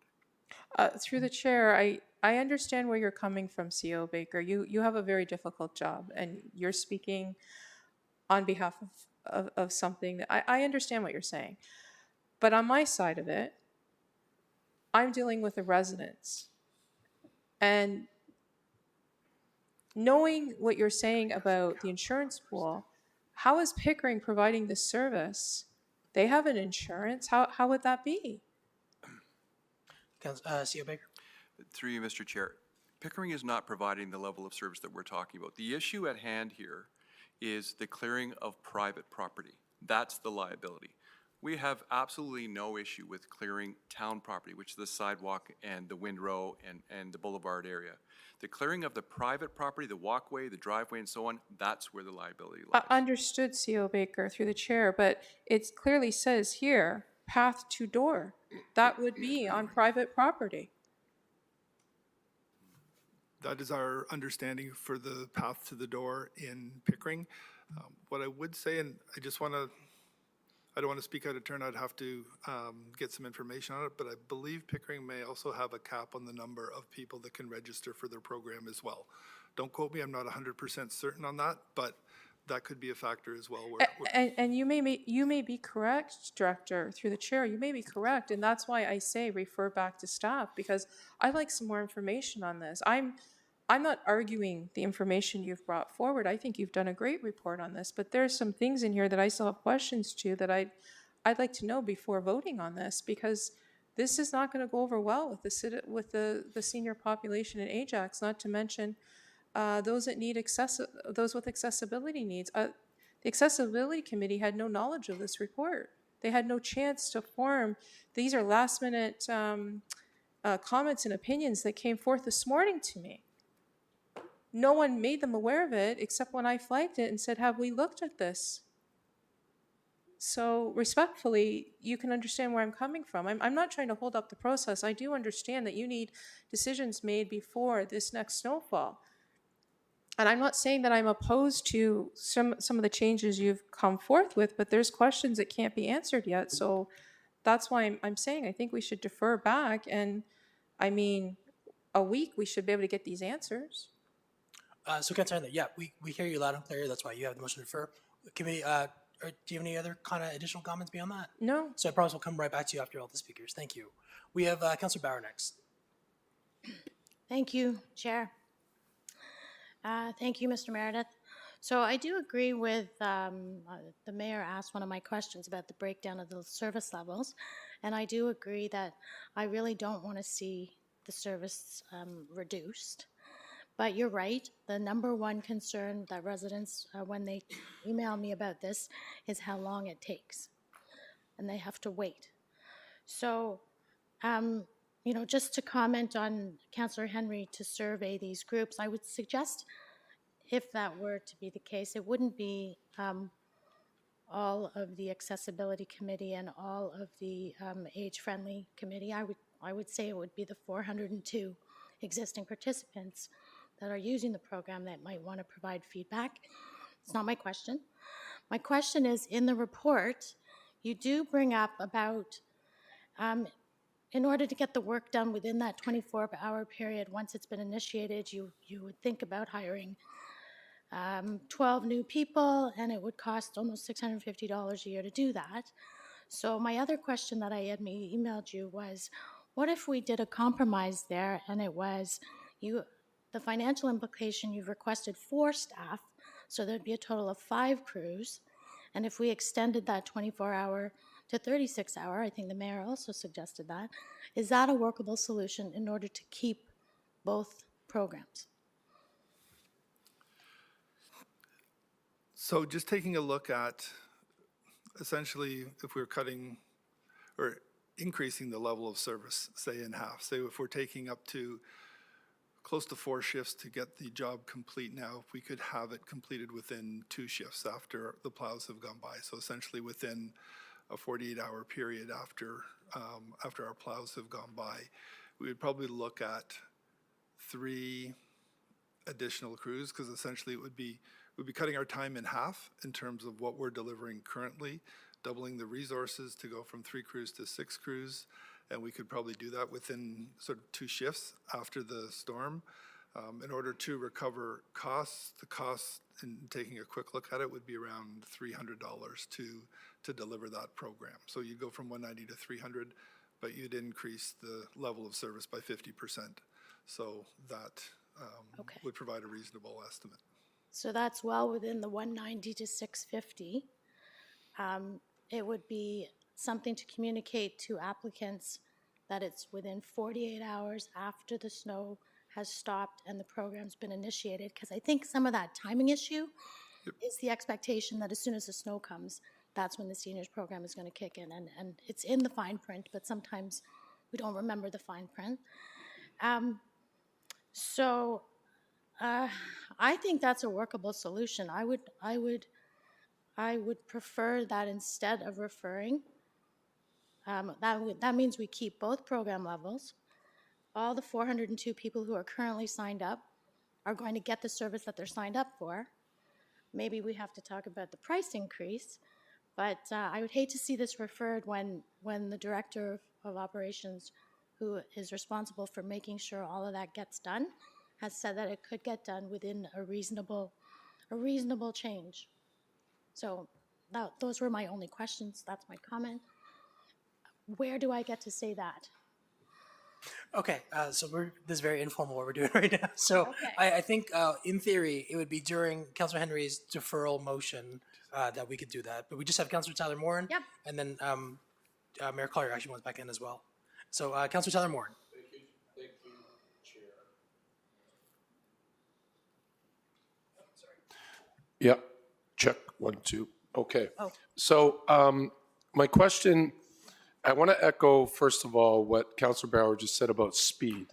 That is the number one. Not one time have I ever received an email or a call from a resident talking about the price. I'm not saying they love the price, but they never call and say it's too expensive. What they call about is how long it takes. So that's, no matter what we decide to do, that's my number one concern. My sort of the elephant in the room here is the waiver option. And through the chair to maybe COO Baker, because we've spoken about it before, would that satisfy, would that alleviate the concerns that you and your staff have about liability? Is the waiver option the way to go? Let's say if we say we're going to go with a $400 option 1 that's going to come in within 24 to 48 hours, but we're still on private property. So what are your thoughts on the waiver option? Through the chair. Through you, Mr. Chair, that was definitely something we could talk about with the insurance pool and ask if that would be something that they would be willing to support. Okay, so therefore, I'm also in favor of coming up with a program. Now, it's going to turn out to be about $100, $75 per event, because now we get 5 or 6 a year. I know global warming, sometimes the snow's wet, I don't know, but since I've been councillor, it's about 5 or 6 a year, 7, don't quote me. So it's about $75 per snowfall. It's just something that we're gonna have to go back with, but those are my questions. Thank you for answering the waiver question, because I was definitely wondering how that would sit if we went with an option level 1, level 2. Thank you. Thank you. Okay, so Mayor Collier just informed me he's actually going to speak on the referral or the deferral, however we want to phrase it. So we're back to Councillor Henry now. Did you have kind of your specific wording, or do you want to just go with what you had before? you want to refer this back to staff to A, consult with existing stakeholders, which includes the customer list, the 402, I believe, as well as the accessibility committee. Is that advisory committee? Yes. Was there any other parameters you want us to put around that? Sorry. Yes, I would like to also, in there somewhere, when we spoke of Pickering, because that's our closest neighbor that has something as close to what we have, because they are doing the public or the private property of path to door. I'm trying to figure out how that's being done, and the insurance pool is not worried. I guess worried about. So, like, phrase it however it needs to be phrased. Right, so but can that's we my also concern. examine the cost structure of neighboring municipalities and how they're able to achieve their level of service? Is that fair? Yes. And we'll go to CEO Baker. Thank you, through you, Mr. Chair. Just for clarification, Pickering is not part of the insurance pool. So they have their own insurance for this. So through the chair, question to CEO Baker, then if they are contracting out their service, would the contractor's insurance cover the liability for any issue on the private property? Would you know that, sir, CEO Baker? Well, through you, Mr. Chair, I'm not a lawyer, but I would say that because the property is owned by the municipality would be liable for any claims there. And they may have an agreement with the contractor to bear some liability, but absolutely the liability, if there's a claim, the municipality would always be named in the claim. Sorry, through the chair, I'm not referring, just so we're on the same path, I make sure we're on the same path. I'm not referring to the city portion of it. I'm only referring to the path to the door as here. That would be on private property, as is our concern here in Ajax. Through Mr. Chair, I'm not aware of the details. I really can't speak to it. So we would have to look into So that. that notwithstanding, I think the wording still stands if we check the neighboring municipalities and how they're impacted and how they're able to provide that service. I'm good with that. And Councilor Henry, I'm also going to add the age-friendly steering committee because I believe you mentioned that as well. Thank you. Okay. Thank you. So on the referral back to staff, we have Mayor Collier. Thank you, Chair. And I just, I feel going out for consultation is a bit premature because I don't think we've come to what the proper level of service is to be. I mean, I don't want to go out to consultation based on the $35 reduction. I don't think that's going to go well. I think I would rather refer this back to staff based on our comments and what Councilor Bauer is talking about let's establish the level of service first, and then once that level of service is established, then go out to consultation.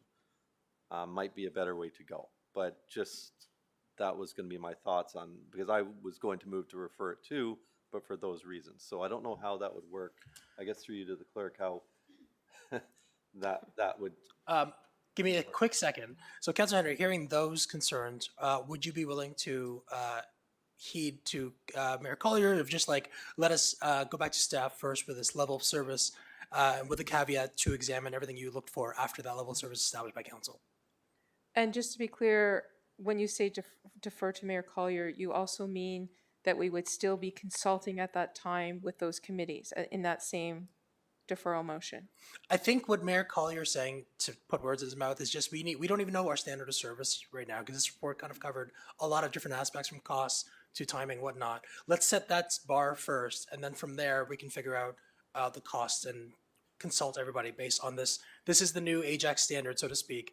What is the fair price for people to pay for it? As long as somewhere in this process, somewhere along the line, those committees are getting consulted, I'm okay with it. So you're okay with that as a friendly? Okay. Yes. So then I'm going back to clerks. Did you get all that? Yes, I think that was well handled by you as Thank you. chair. So now back to the speaker list. We have Councillor Tyler Morin. Oh, sorry. Mayor Collier still at the floor. Excuse me. Thank you, and thank you, Councillor Henry.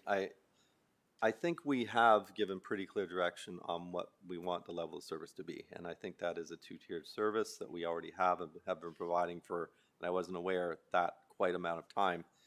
but I think we need other options. So I would like to refer it back to come back, and I don't know what the time frame will be. Maybe, Mr. Mayor, that you can tell me how long it would be to look at this after I finish speaking to it. But I want to look at reducing the 72 to, say, 24, 48, whatever that would be, with the current level of service and the Windrow service, and see if we can find a happy medium somewhere in the $400 range, perhaps. Like, you know, I think we can all realize. Also, part of that can be, what would it cost if we decided we wanted to subsidize it? Get it to the 24 hours, but what would the cost be if we wanted to subsidize it? Perhaps, Ms. Valentin, on what that would affect as far as the budget. So that way, when it does come back, we can make a more, I'll call it for myself, educated decision on whether this is feasible or not, and then go out to consultation once we establish what that level of service is that we want to maintain. So tomorrow, what should we do? Tomorrow? Sorry, all joking aside, is there a, based on what we've outlined, what do you think is an appropriate amount of time you and your staff need to produce? It would be a September report. Okay.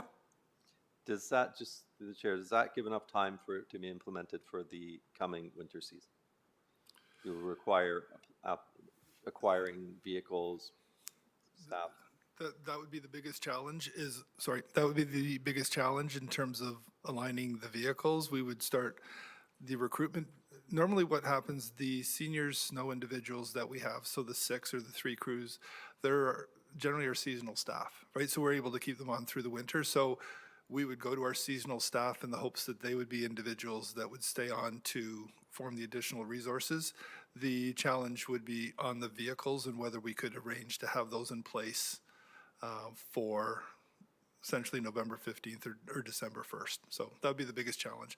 But having said that, could leasing be an option? Like, there could be a couple of scenarios that we could look at to deal in the short term as to how we might be able to facilitate that. So that would be part of our evaluation, though, in terms of what we would be able to come back and report on.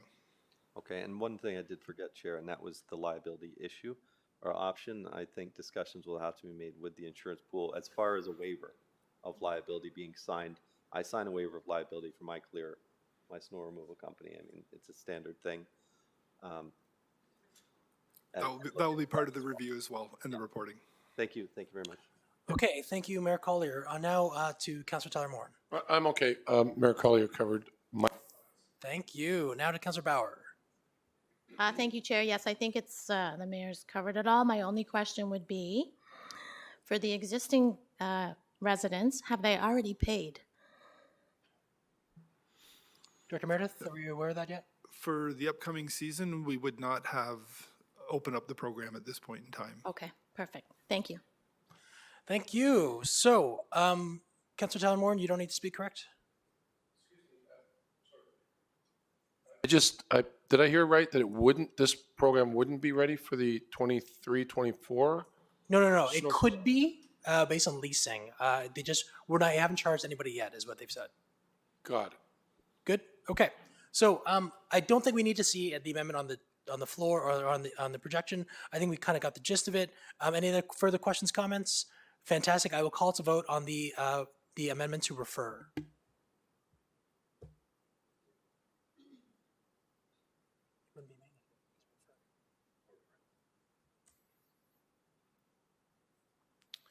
That passes. Thank you very much. Okay, so that ends the discussion portion of our meeting. We are on to presentations. Up first is 6.1, the council decision dashboard demo. Try saying that 5 times fast. Director Cooper with a kind of demonstration. Thank you. So while Jason's setting up there, I just was going to make a few opening remarks. So this is a happy news item. We just wanted to take a few minutes today to show you this really cool tool that we've been working on over the last year or so. And it's an idea that started in the clerks division, but it's really been championed by Shane in the office of the CAO and then sort of brought to life by our technology group. And I think it's a really good example of how Ajax is maturing into a data-driven municipality and using the data that we have to provide business insights and just keep improving our organizational performance through the insights that we can get through our data. So Jason will get more into like what it actually is, but just to give you a little spoiler, we've taken about 6 years of unstructured data on council decisions. So information that's sitting in like loads and loads of meeting minutes in our shared drives and in our binders and things like that, and put it into a database format. And we've captured almost all of available data points in relation to each of those decisions. So things like report number, adoption date, mover, seconder, was it amended, who's the responsible department, all those types of things. And then we continue to build out that database each time council makes a new decision. So after every meeting cycle, we update it. And then all of that data is displayed in this interactive dashboard that you'll see, and it becomes this really powerful accountability tool that the CAO can use to track progress on all of the council-assigned deliverables, distribute workloads, catch any overdue or fledgling items, things like that. The possibilities are kind of endless. And, our strat plan talks about Ajax striving to be leaders in all that we do, and that's really where this type of project draws its inspiration from. I'm not aware of any municipality that is taking this type of data set and dashboarding it in this way. So it's super cool. It's a really powerful tool, and I do want to assure council as well that the audience right now for this tool is Shane as the CAO and department heads in managing their workloads. But there is a development roadmap here that will be thinking more about how this can be accessed and utilized by council for purposes that are important to you. So stay tuned for more on that. And then just finally, I think it's okay for me to share this, at least in cryptic terms, but we learned just last week that the town has actually won a couple of notable awards for this project, which will be announced formally in June. So stay tuned for more information on that as well when it becomes official. And over to Jason now. All right, thanks so much. All right, so I know Director Cooper kind of went over this a little bit, but just wanted to provide a little bit more of the background. So, I mean, first and foremost, we know our IT strategic plan has talked about the necessity for us to use and reuse data to drive innovation and derive insights. Secondly, unlocking insights that's contained in unstructured data sets. So as Director Cooper noted, all of this information has historically been contained within minutes, PDFs, Word documents, physical records, and it hasn't been, really haven't had an ability to derive insights or find information that's often locked in those materials. We also have a need to improve accountability and improve our delivery on council-directed actions. And so we really think that this is a tool that improves the execution and reporting of our work to internal stakeholders, at least at this current time. And then finally, we know there's a need to minimize duplication and provide a single source of truth to the organization. And so I think this tool really improves our data management activities and provides harmonization for internal reporting and oversight processes. So what is the dashboard? Again, at this point in time, it's really intended as an internal management tracking and reporting tool, with the primary audience being CAO Baker and department heads. And then just in terms of the scope, at this point in time, it really is directed solely at council-directed work activities. And so just for clarity, and so we're all on the same page, this at this point in time excludes anything that's coming forth as part of a departmental work plan. So the annual work plans that we establish as staff. And it also excludes strategic plan initiatives. I know that one's a little bit weird in the sense that council establishes the strategic plan, and why is this not captured? Those work assignments are a little bit different. Right now, the scope really is just what are the motions that are being adopted by council and the work being assigned to staff. And so as part of that longer term work plan or roadmap that Director Cooper alluded to, one of the things that we are thinking about is how do we incorporate some of these other elements into the dashboard at the appropriate time. In terms of the key enablers, I think I just want to highlight like some of the investments that the organization has made on technology to actually get us to a place where we can execute on this. And I think first and foremost is kind of the M365 platform that we've spent probably the better part of several years Okay, several years, I'm getting an acknowledgement from Chris Walker, that it has been a several-year process for us to roll out M365. And we're actually getting to the point where we're actually seeing the value of this platform and allowing us to incorporate its capabilities into our work activities. And so first and foremost amongst that is Power BI. That's the platform that we're using. And then also highlighting the unique skill sets that exist with innovation and technology services. This would not have transpired without the database design and the software development capabilities that exist within that team. So I just want to kind of tip our hat to those internal resources, because without them, we wouldn't be here.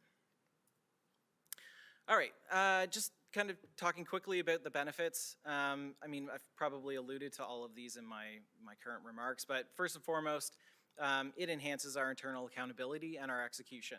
I think we've seen a couple of instances maybe where some things have been kind of lost, either through transition among staff, coming in, coming out of the organization. So we think like providing a single dashboard where we can track all of this work will certainly improve and enhance our ability to deliver the work that's being assigned by council. Secondly, it allows us to improve our business planning and identify resource constraints that we may encounter on the staff side. So where there's a large volume of work maybe being directed at a particular work organization, and maybe we're not finding that that work is actually being completed and delivered on time, maybe that's a sign that there's maybe some better planning that we can do, or maybe there's some resource constraints, and so that'll be kind of one of the benefits that we can derive from this. Thirdly, it allows us to visualize and analyze the outcome of our governance processes. So oftentimes we're kind of asked, like, how do we kind of deliver, or how do we contextualize the work that staff and council do to deliver things to the community? And oftentimes it's hard for us to point to something that says, hey, this is something that you can actually see. So this is, again, one of those pieces. And then finally, it eliminates and improves the efficiency of the organization by eliminating the intermediary role that clerks has often played to facilitate access to past council decisions. So I mean, it still happens from time to time, but in a lot of organizations, we'll get staff coming forward saying, hey, like, council adopted this motion like 8 months ago. Where's it at? Or what was the gist of the decision that was issued by council? This actually gives staff across the organization, or those who will have access to it, first-hand ability to go in and source this information for themselves, and allows them to kind of take clerks perhaps out of that loophole or out of that process a little bit, and improve their work, use of the data. So let's get into the demonstration. So this is all accessible through a web interface. And I don't, okay, whatever.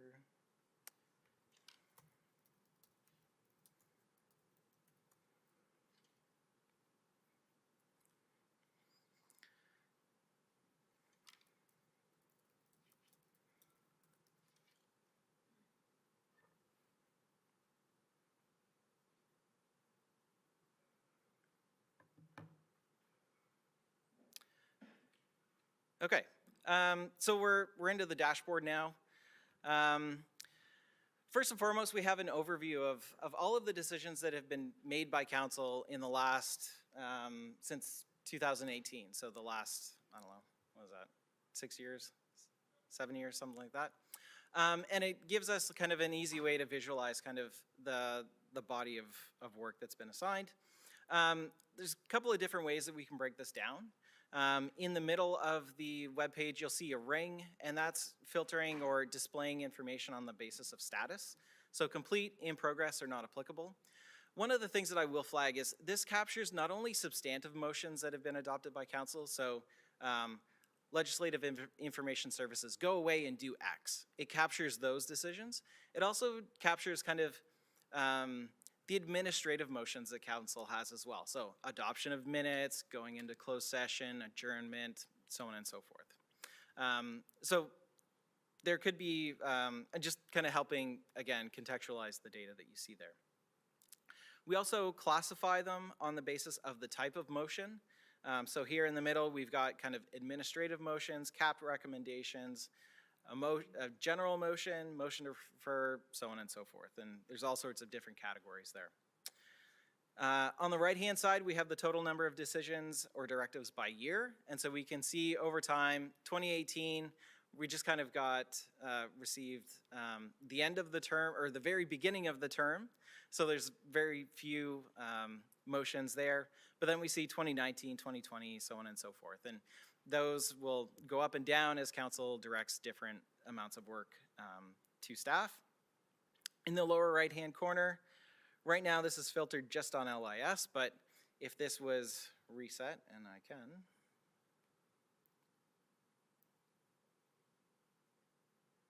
it gives us, allows us to compare or get a quick trend by department. So P&D receives obviously the bulk of the work that comes from council, just given the nature of the work there. Next is LIS, operations and environmental services, finance, so on and so forth. On the left-hand side, we can sort by adoption date by council. So if we wanted to constrain this to a particular time frame, we could do that. We have the total number of decisions, total number of in progress, and then down at the bottom, we can kind of quickly filter by department if we need to. So that's kind of the high-level kind of overview. We then also have another view where we can dig down into a specific department. So let's do LIS, for example. And when you click on it, again, refreshes to show the total number of actionable items, the number that are in progress, and the total that are complete. And we can do this for each department. And then in the lower, probably third of the screen, you get kind of like a spreadsheet view of the different elements, displaying some of that data that Director Cooper was highlighting, where the item was originally considered, when it was adopted by council, the item name, item number if relevant, moved by, seconded by, status, target completion date, and then lead department. And so because we're filtering on LIS, everything here is LIS. And then finally, on the right-hand column, for use by Councilor or CAO Baker and department heads, we can include information here on kind of current status. So if this is in progress or it's overdue, we're able to capture some of that information to help provide context to that particular item and where it might sit at the current time. Again, at the top, we can filter, quick filter by year, by status, so on and so forth. The Decisions tab, again, just a different way for us to visualize or access the data that's contained in the database. So for example, maybe we want to look at items that have come solely from council or only from community affairs and planning. And so this gives us a different way of accessing that same information depending on the different needs and different preferences of the people who are using this solution. Then finally, the Data tab just has all of the information as it is kind of presented in the underlying database. So this kind of identifies all of the different fields that we have. No, it doesn't have all of the fields, but it has kind of the selected fields that are displayed in this particular report. So yeah, as noted, this captures all of the information from 2018 up till current. And after each meeting cycle, we're updating this data, making it accessible to town departments to maintain the information, and then cascading it out to the dashboard for consumption and use by CAO Baker and department heads. And so with that, that is kind of I wanted to kind of hopefully keep it a little short. I know the meeting has kind of run long today, but did want to provide council with an introduction to the dashboard. We know that there's going to be a desire to get your hands on this and lean into the data. We're not quite there yet. We do need to do some work to figure out how exactly council intends to use this and give you the information that you need to actually do your jobs effectively. But did want to kind of bring this to council's attention so you're fully aware of what staff are doing behind the scenes and what is to come in the future.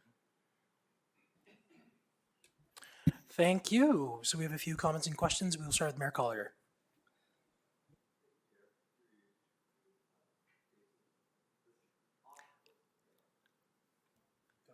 Thank you. Through you to Jason. This is an amazing product, and I can see a ton of uses over the weekend when I was going through just the agenda for today, and on a couple of the items, having to go back and try and find what date and what meeting, and pull the old agenda and the minutes and try and find out who did what and what it actually said was very time consuming, and this would make it very easy.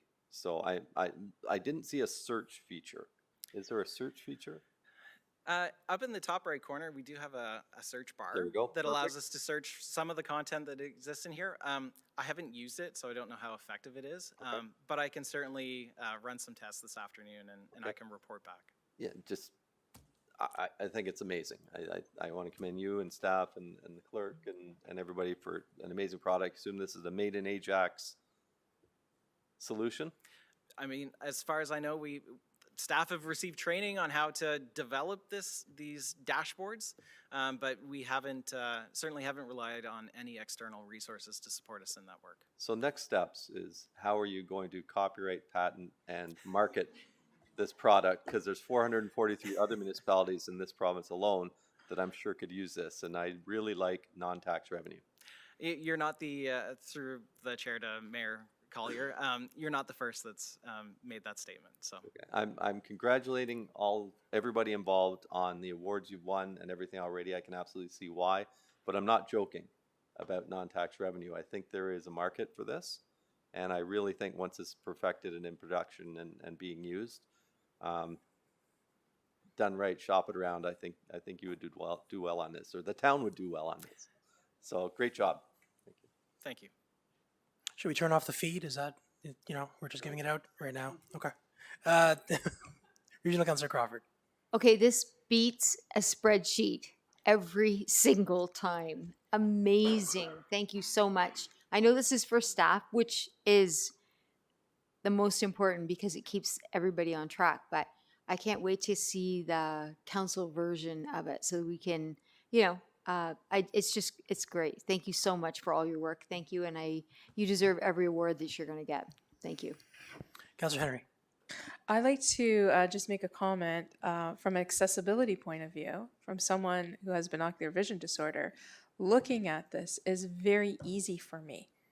And that is not always the case with some of the stuff that's sent to me. So bravo, because there's another component there I don't know if anyone's mentioned to you. The color palette is very calming on the eyes. It makes it easier for me to read everything. I'm not looking at enlarging anything right now as it is before me on the screen. It's very clear, the font, everything about this, I can see why you've won an award. And I would echo what the mayor said about making some profit off this down the road. But bravo to everyone involved in this. And through the chair to Councillor Henry, I just want to highlight that corporate communications did play a role in developing the color scheme that you see in here. And so I think clerks and IT has kind of gotten most of the praise, at least so far. But it really has been kind of a whole town effort to bring this to fruition.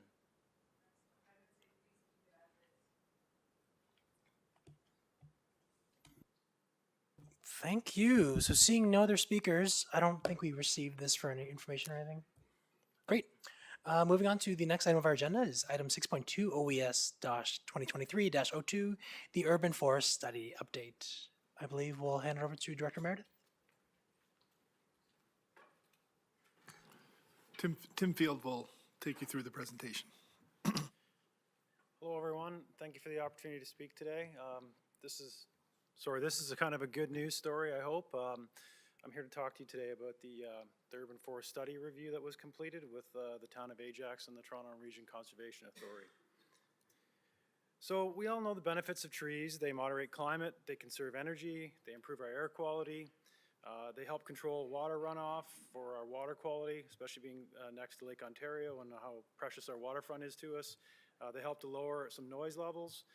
They provide us with recreation and educational opportunities. They complement our urban lifestyle, and they improve our overall aesthetics for our properties and our neighborhoods.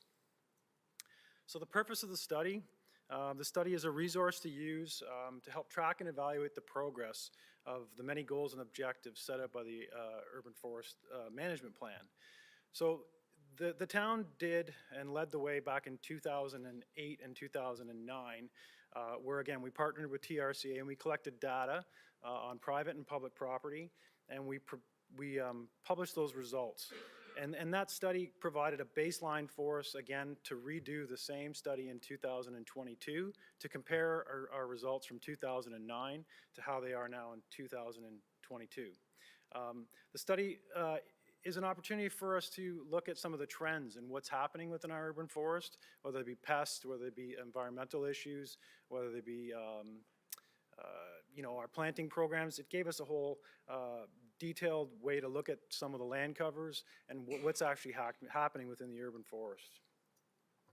So the study area, there were 220 plots, the same 220 plots from 2009 to 2022. And again, they lay out on different land classes. So anything from agricultural to commercial, open spaces, and so on. So that's all provided through the impact group. So the current urban forest, the trees in the study, there are approximately 1,200,000 trees. Our canopy cover is 24.1%. 75% of the trees are located on private property. We sequester carbon, which is very important, and it's valuated at $570,000. And we store carbon, which is really important in global warming, and it's estimated to be at $22.1 million. Again, this is just to show some of the distribution of the land cover assessment. So again, grasses and trees and shrubs being the highest, which is a good thing throughout the study.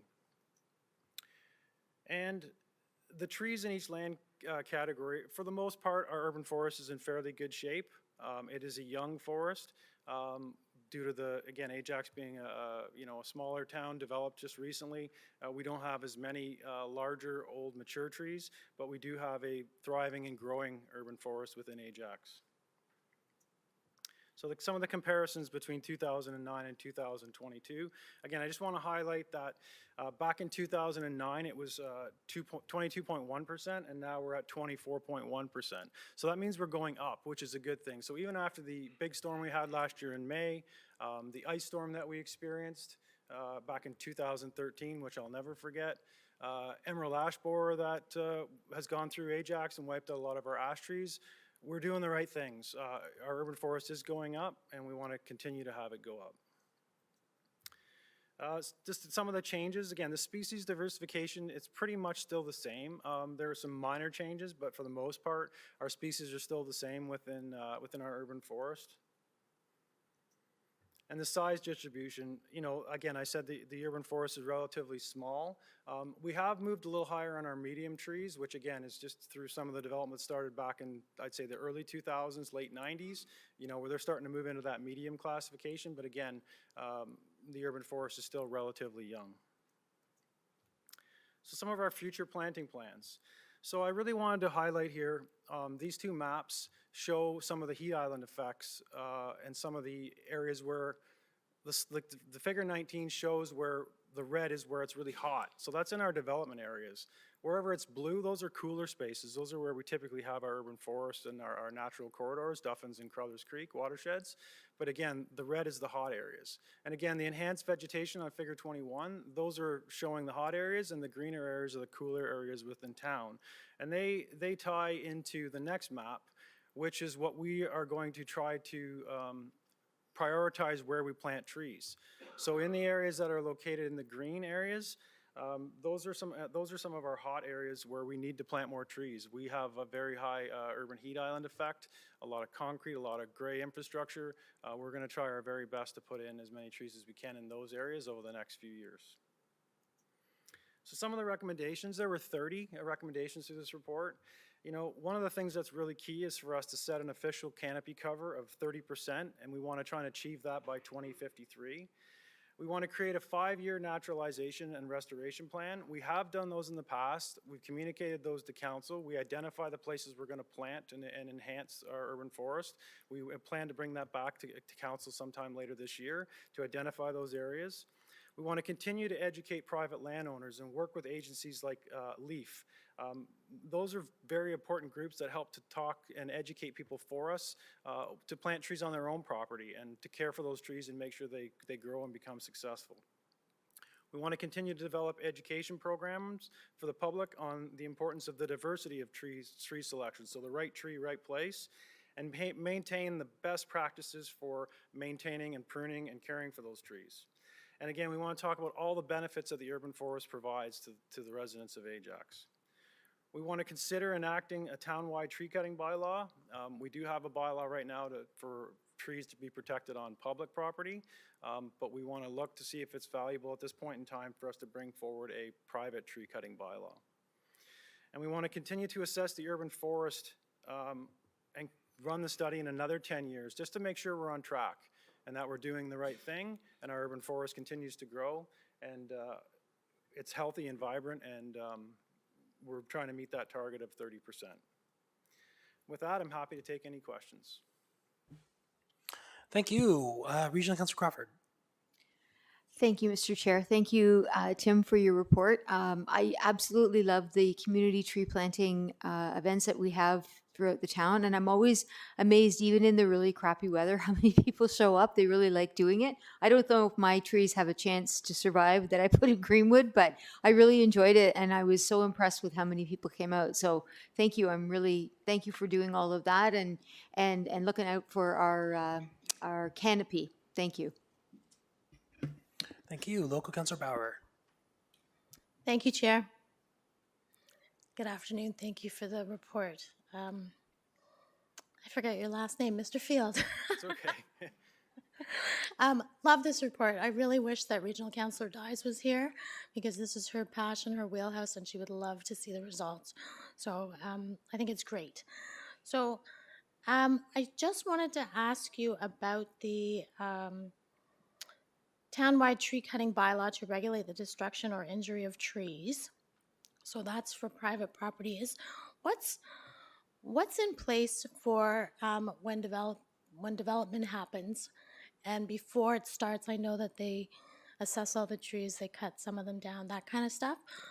How is this something that could be sort of adapted that way, or what? I don't know the process. So we actually have a program. We work very closely with our planning colleagues. So in any site plan application or development process, we look at and ask for an arborist report. Yep. And through that arborist report, if the development community is asking for destruction or removal of trees, we have been very active over the last number of years and taken compensation for those trees to be lost, like that are taken down for the development. And that money goes directly back into a tree fund and cannot be used for anything else other than to put trees back in the ground. So it's like it's a best case scenario where we work with the development community to try and get something for those losses so we don't lose our urban forest without the ability to put it back. So we are and have been very active in that as it relates to development. Yeah, agreed, 100% agreed. And is there penalty for removal of trees that have not been Again, again? we do work closely with planning, and we have been involved in cases where people have not followed the rules, unfortunately. And we have been successful through the courts and achieved some substantial fees. Again, not to give us what was lost, but to give us something so that we have the ability to put trees in the ground. So if people want to not follow the rules, we have been proactive in trying to take different approaches on how we can get compensation for those tree losses. Great, thank you. And I'll just, as an aside comment, residents have contacted me about planting trees in memory of their families, or they have questions about their trees in the yards, and they speak very highly of the work that you do and your availability and knowledge. So I just wanted to give you that acknowledgement at the meeting. Thank you. Thank you. No other questions. Thank you. Seeing no other comments or questions, I need someone to move to endorse the recommendations. We have Regional Councillor Crawford. Any questions, concerns? Then I'll call to vote.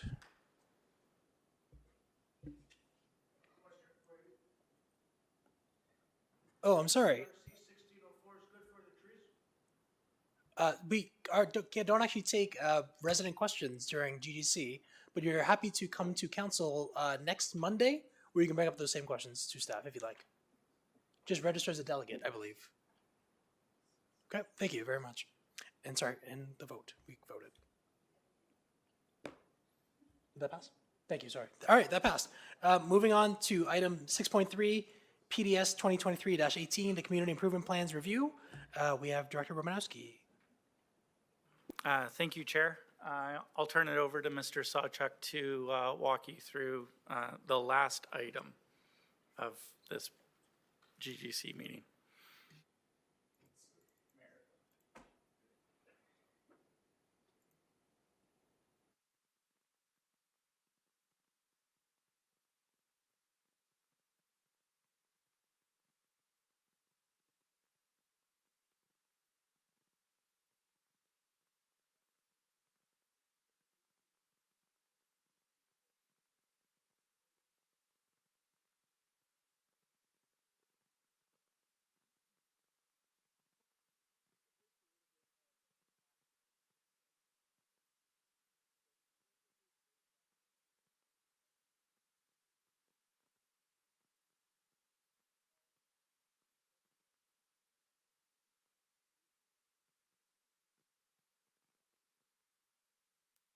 Oh, sorry. About a year later, in October 2020, the Pickering Village CIP was added to the review, and several of its constituent programs were also suspended. So what have we been doing in the time since then? There have been a number of steps to get us to where we are today. The first of which was coordinating a review of the past CIP agreements in order to confirm what our obligations were to those parties.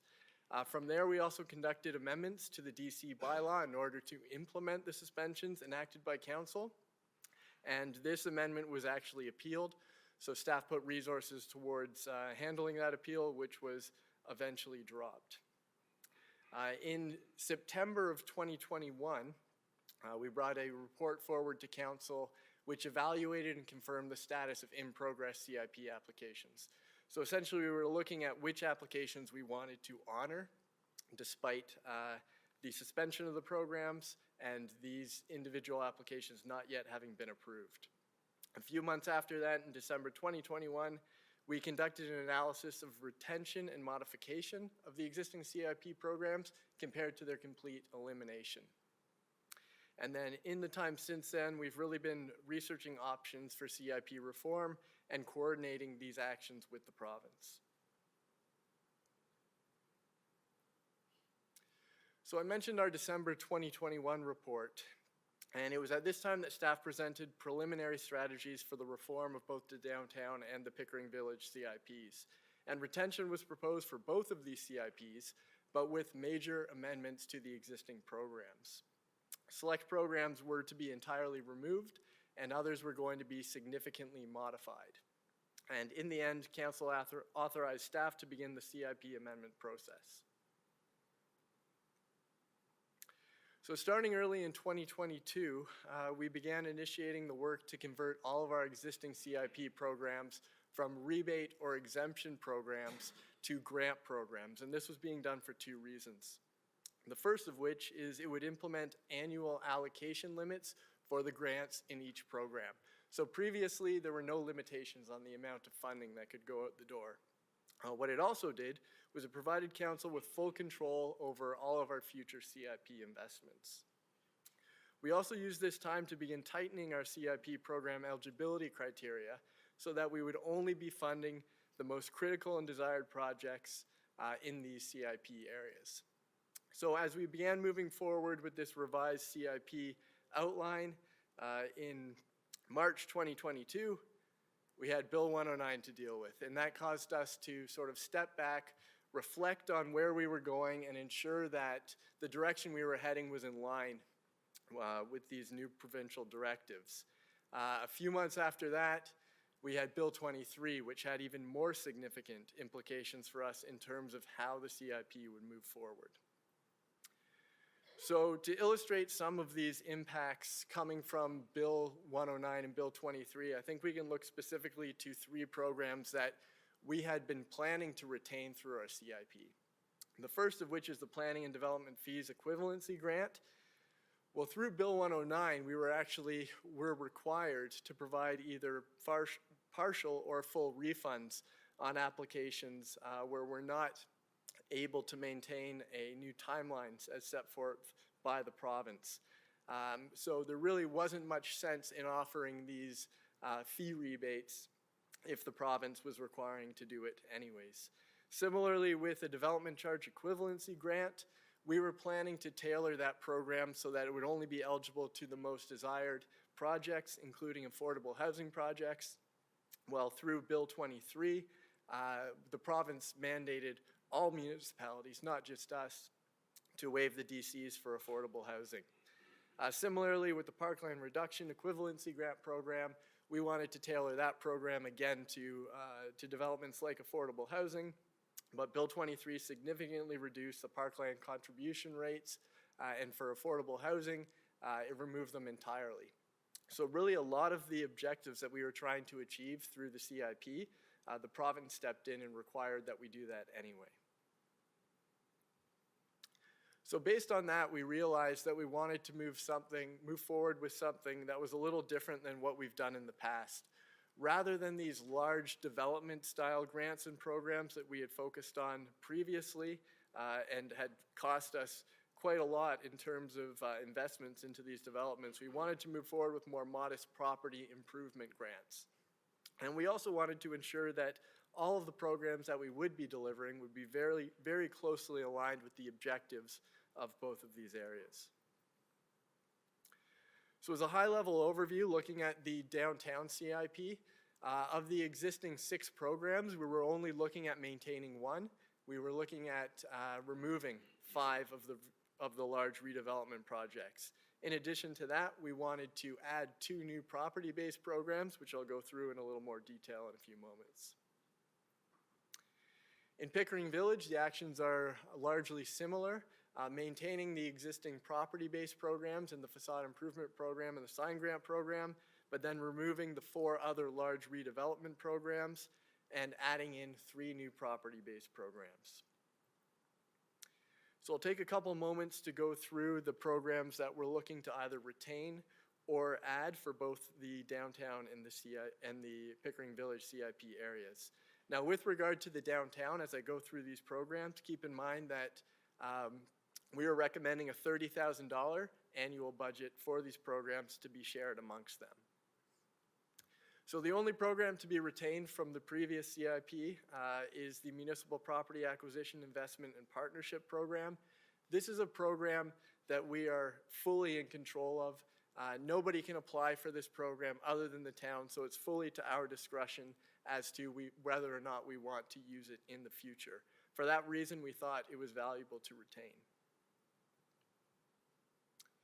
A new program that we're looking at adding is a commercial property and accessibility, commercial property accessibility and beautification grant.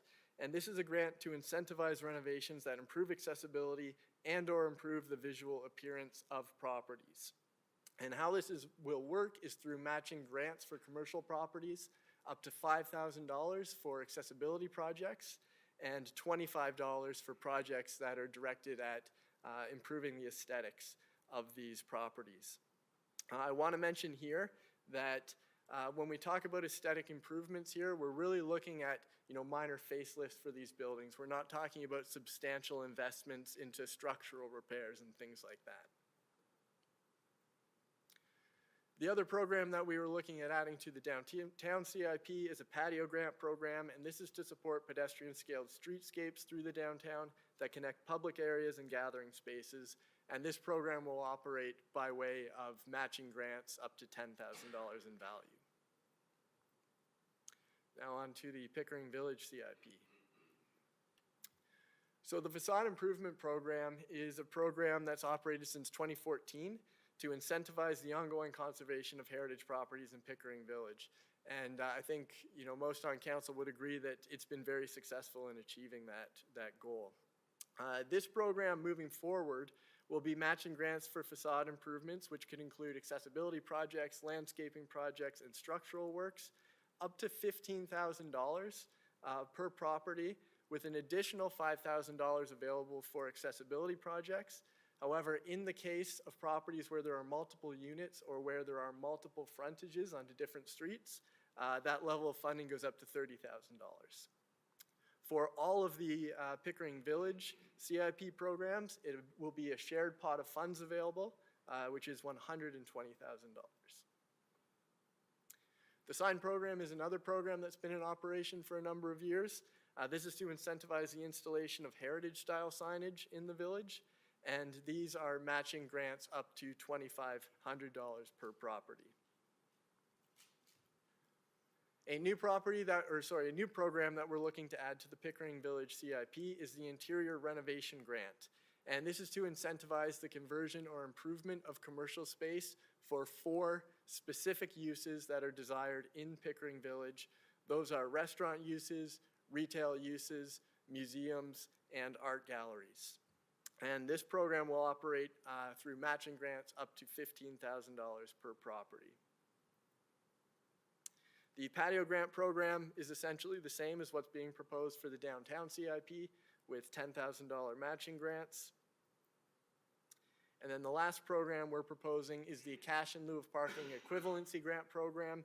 And the purpose of this program is to ease the burden of cash in lieu parking payments, again for those 4 desired uses, those being restaurants, retail, museums, and art galleries, in situations where site parking options are limited. So obviously in Pickering Village, we have lots of older properties, many of which could not contain parking on site.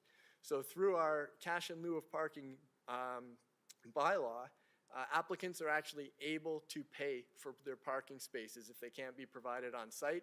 And what we would be looking to do is essentially rebate some of those payments up to a maximum contribution of $20,000.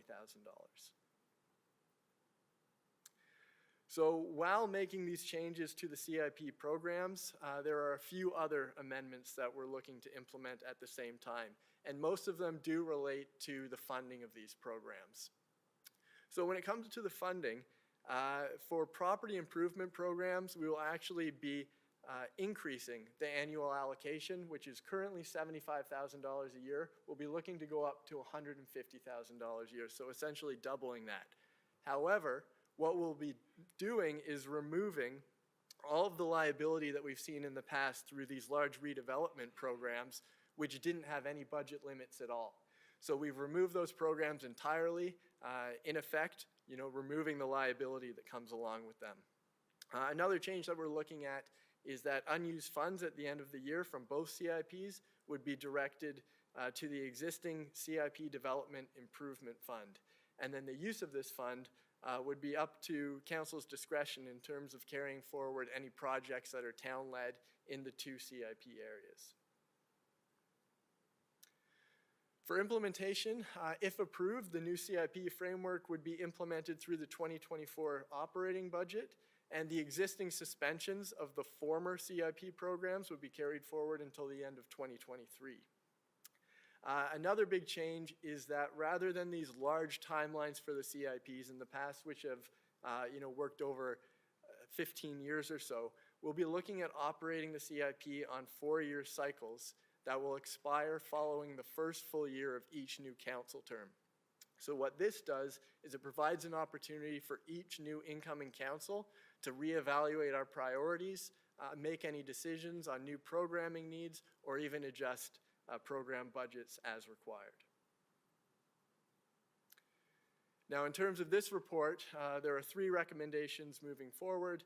The first is that staff be authorized to begin the amendment process, including public consultation on the new CIP framework. The second is that existing CIP suspensions be extended to December 31st, 2023, or until the CIP amendments are approved and implemented. And the last is that the use of the CIP Development Improvement Fund be extended to apply to all current and future CIP areas. And with that, I'll conclude my presentation and welcome any questions you may have. Thank you. Thank you for your presentation. Councillor Tyler Morin. Thank you, Mr. Sawchuk. I appreciate your creativity with this program and moving forward rather than just saying, oh, can't happen anymore, and really appreciate that. And I like your animation with the red boom, boom. It was effective, made us all look. Do you know where we are in terms of the rehabilitation and conservation of heritage buildings? Like, would you say half of them have been done? Like, it seems like a lot of them have been done. There's some beautiful properties. Do you know where we're at? In Pickering Village, I should say, sorry. No Sure, offense. yeah, so through the chair to Councillor Tyler Morin, I don't have a a specific statistic on that. Okay. But I can say at a very high level, when looking within the Pickering Village Heritage Conservation District, I would say these grants have probably touched, 20 to 30% of the properties there.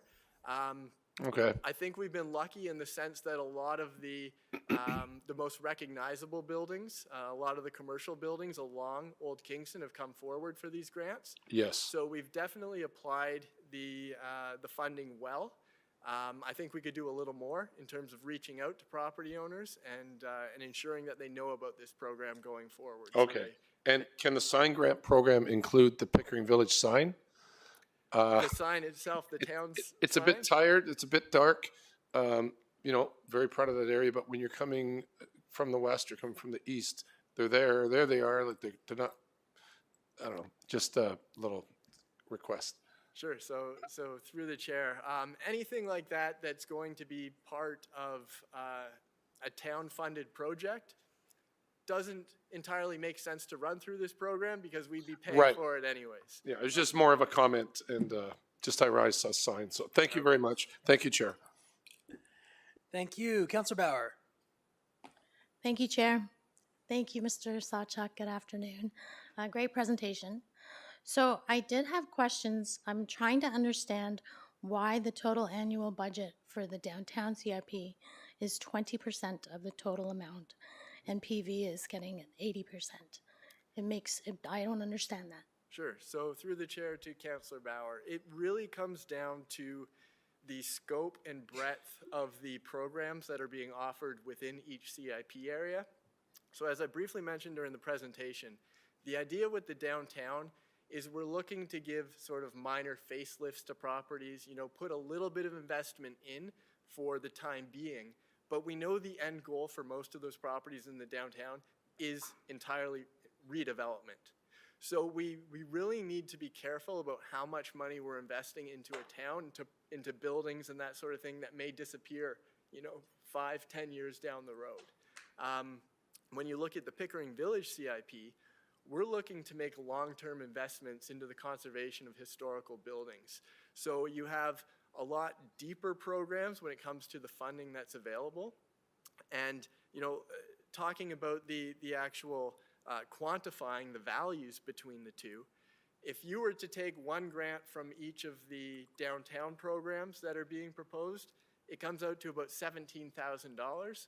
If you were to take one grant from each of the programs in the Pickering Village CIP, comes out to about $77,000.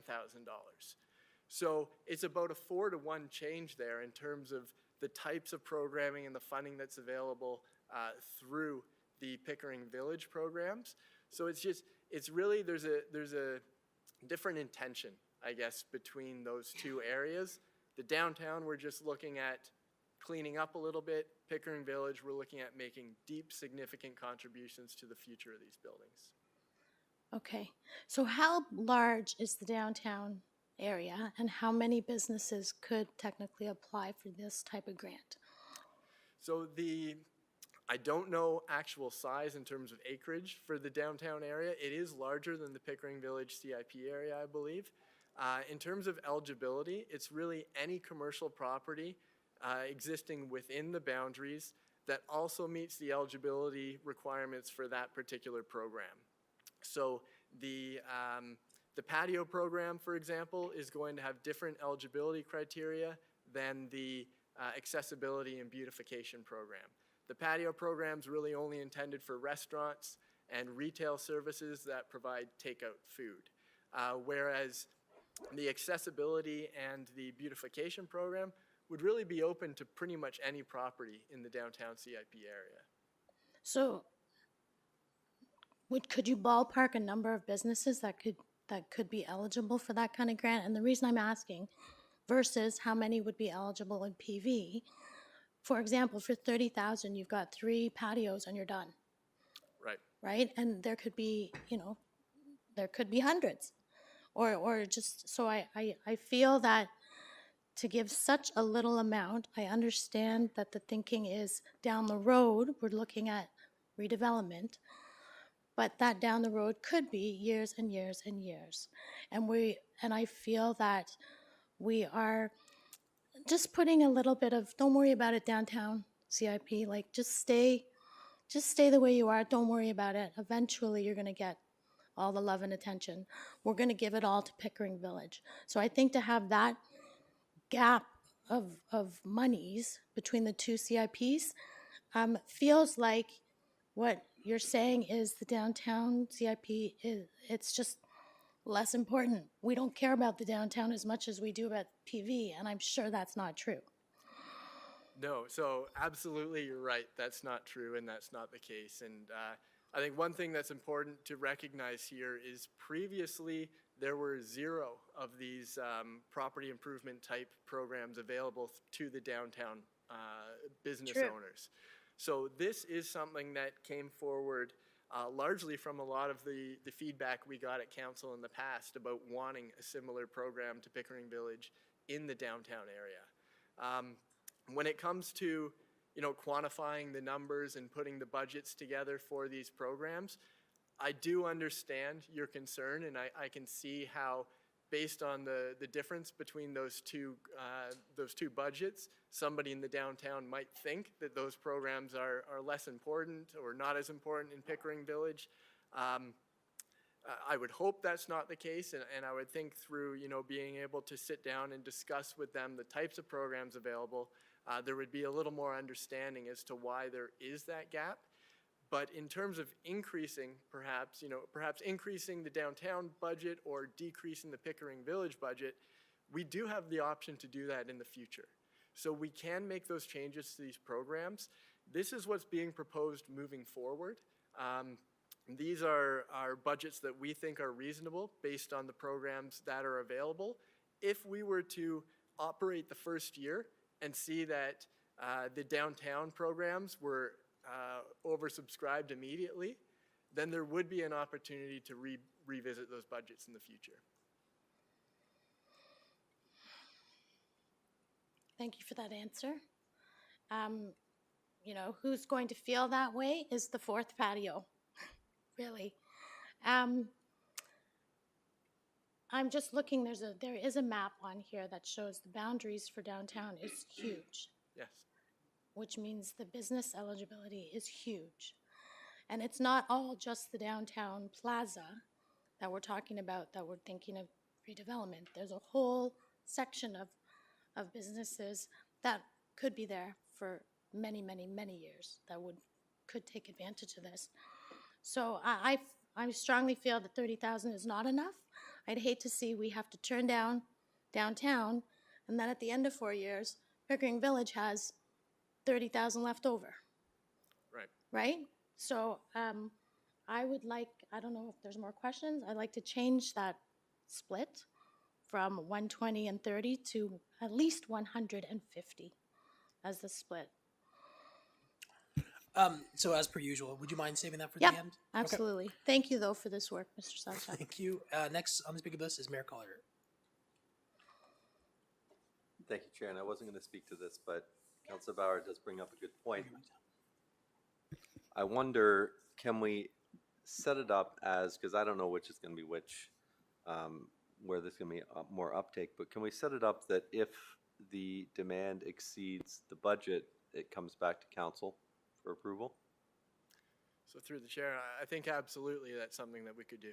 Okay, because I see this being spread out more over, I mean, we're not almost at summer, but we're closer to summer. I don't know how quick people would get on it now, but definitely once the word gets out, we may have a large influx of applications, and I would agree, I would rather see that happen for the sake of $10,000. I think the benefit is there. So if it does go past the upset limit, if the option is to come back to council for approval, I'm fine with that. And I don't know if that works for you, Councilor Bauer. Thank you, Mayor Collier, for bringing that up. Yes, that would be fine with me. I'm just thinking in our area alone, as another example, I said patios, 5,000 for accessibility issues. Older part of Ajax, there is likely a lot of work regarding accessibility upgrades that could be done. You take 30,000, that's 6 businesses done, and no patios, no signs. So yes, I would agree that once we hit the 30, you'd say it would come back to council and we could approve going over that. Is that what you said, Mayor Collier?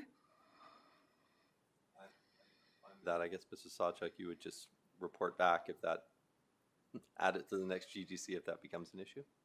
Through the chair, yes, Yeah. absolutely, we could do that.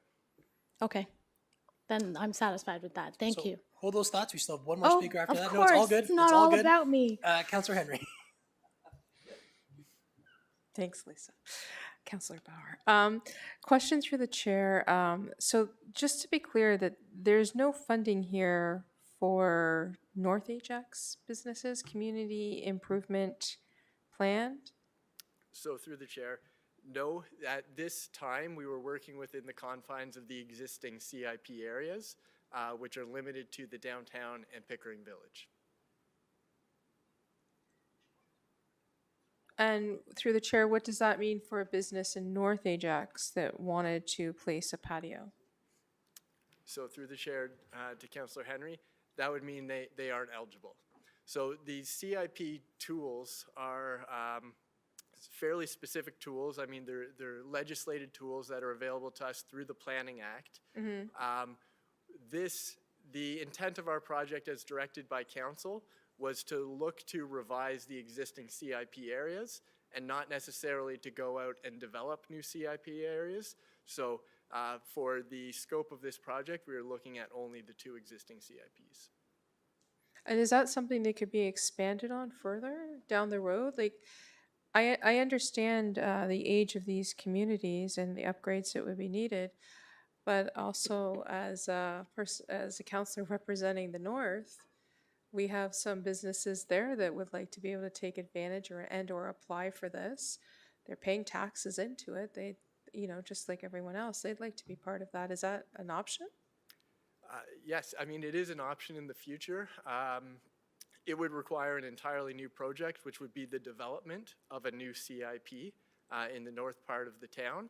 And it would have to be ensured that there were, we met the criteria of the Planning Act in terms of why that CIP was being developed in that area. So the Planning Act lays out very clearly the different reasons that you can enact a CIP. It can be anything from ensuring energy efficient buildings to tackling economic development problems in a certain area. So as long as there was a rationale to move forward with a new CIP in the northern part of the town, that is something that could be considered in the future if council desired that. Okay, so I think that's something that I'll take offline and discuss with you at a later date and with Regional Councillor Lee. Thank you. Thank you. So, Councillor Crawford, Councillor Bauer, I believe you have an amendment? Right. Sorry, go ahead. Yes, so the amendment, please, let's see the report. Hold on. So would it be, we would be adding a point 4, and it would be for the downtown CIP plan. How do we word that? Any projects? I believe any over- projects over the upset limit would come back for council consideration and approval. Perfect. And is that okay with staff? Okay, and clerk Savitt? Okay, sounds good. We will call, any questions, comments? And then we'll call that to vote.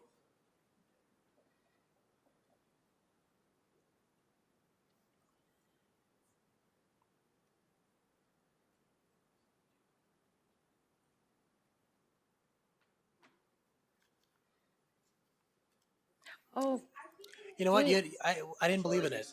I didn't believe Was in it it. I'm time not to gonna lie. vote? No, it's fine. They put it back up. hey, Call the vote. I'm out of here. They totally are. Just seeing if we're Yeah, we all did. Okay, and that passes. I need a mover of the main motion with the 3 recommendations as amended. I see Councillor Henry. Call to vote.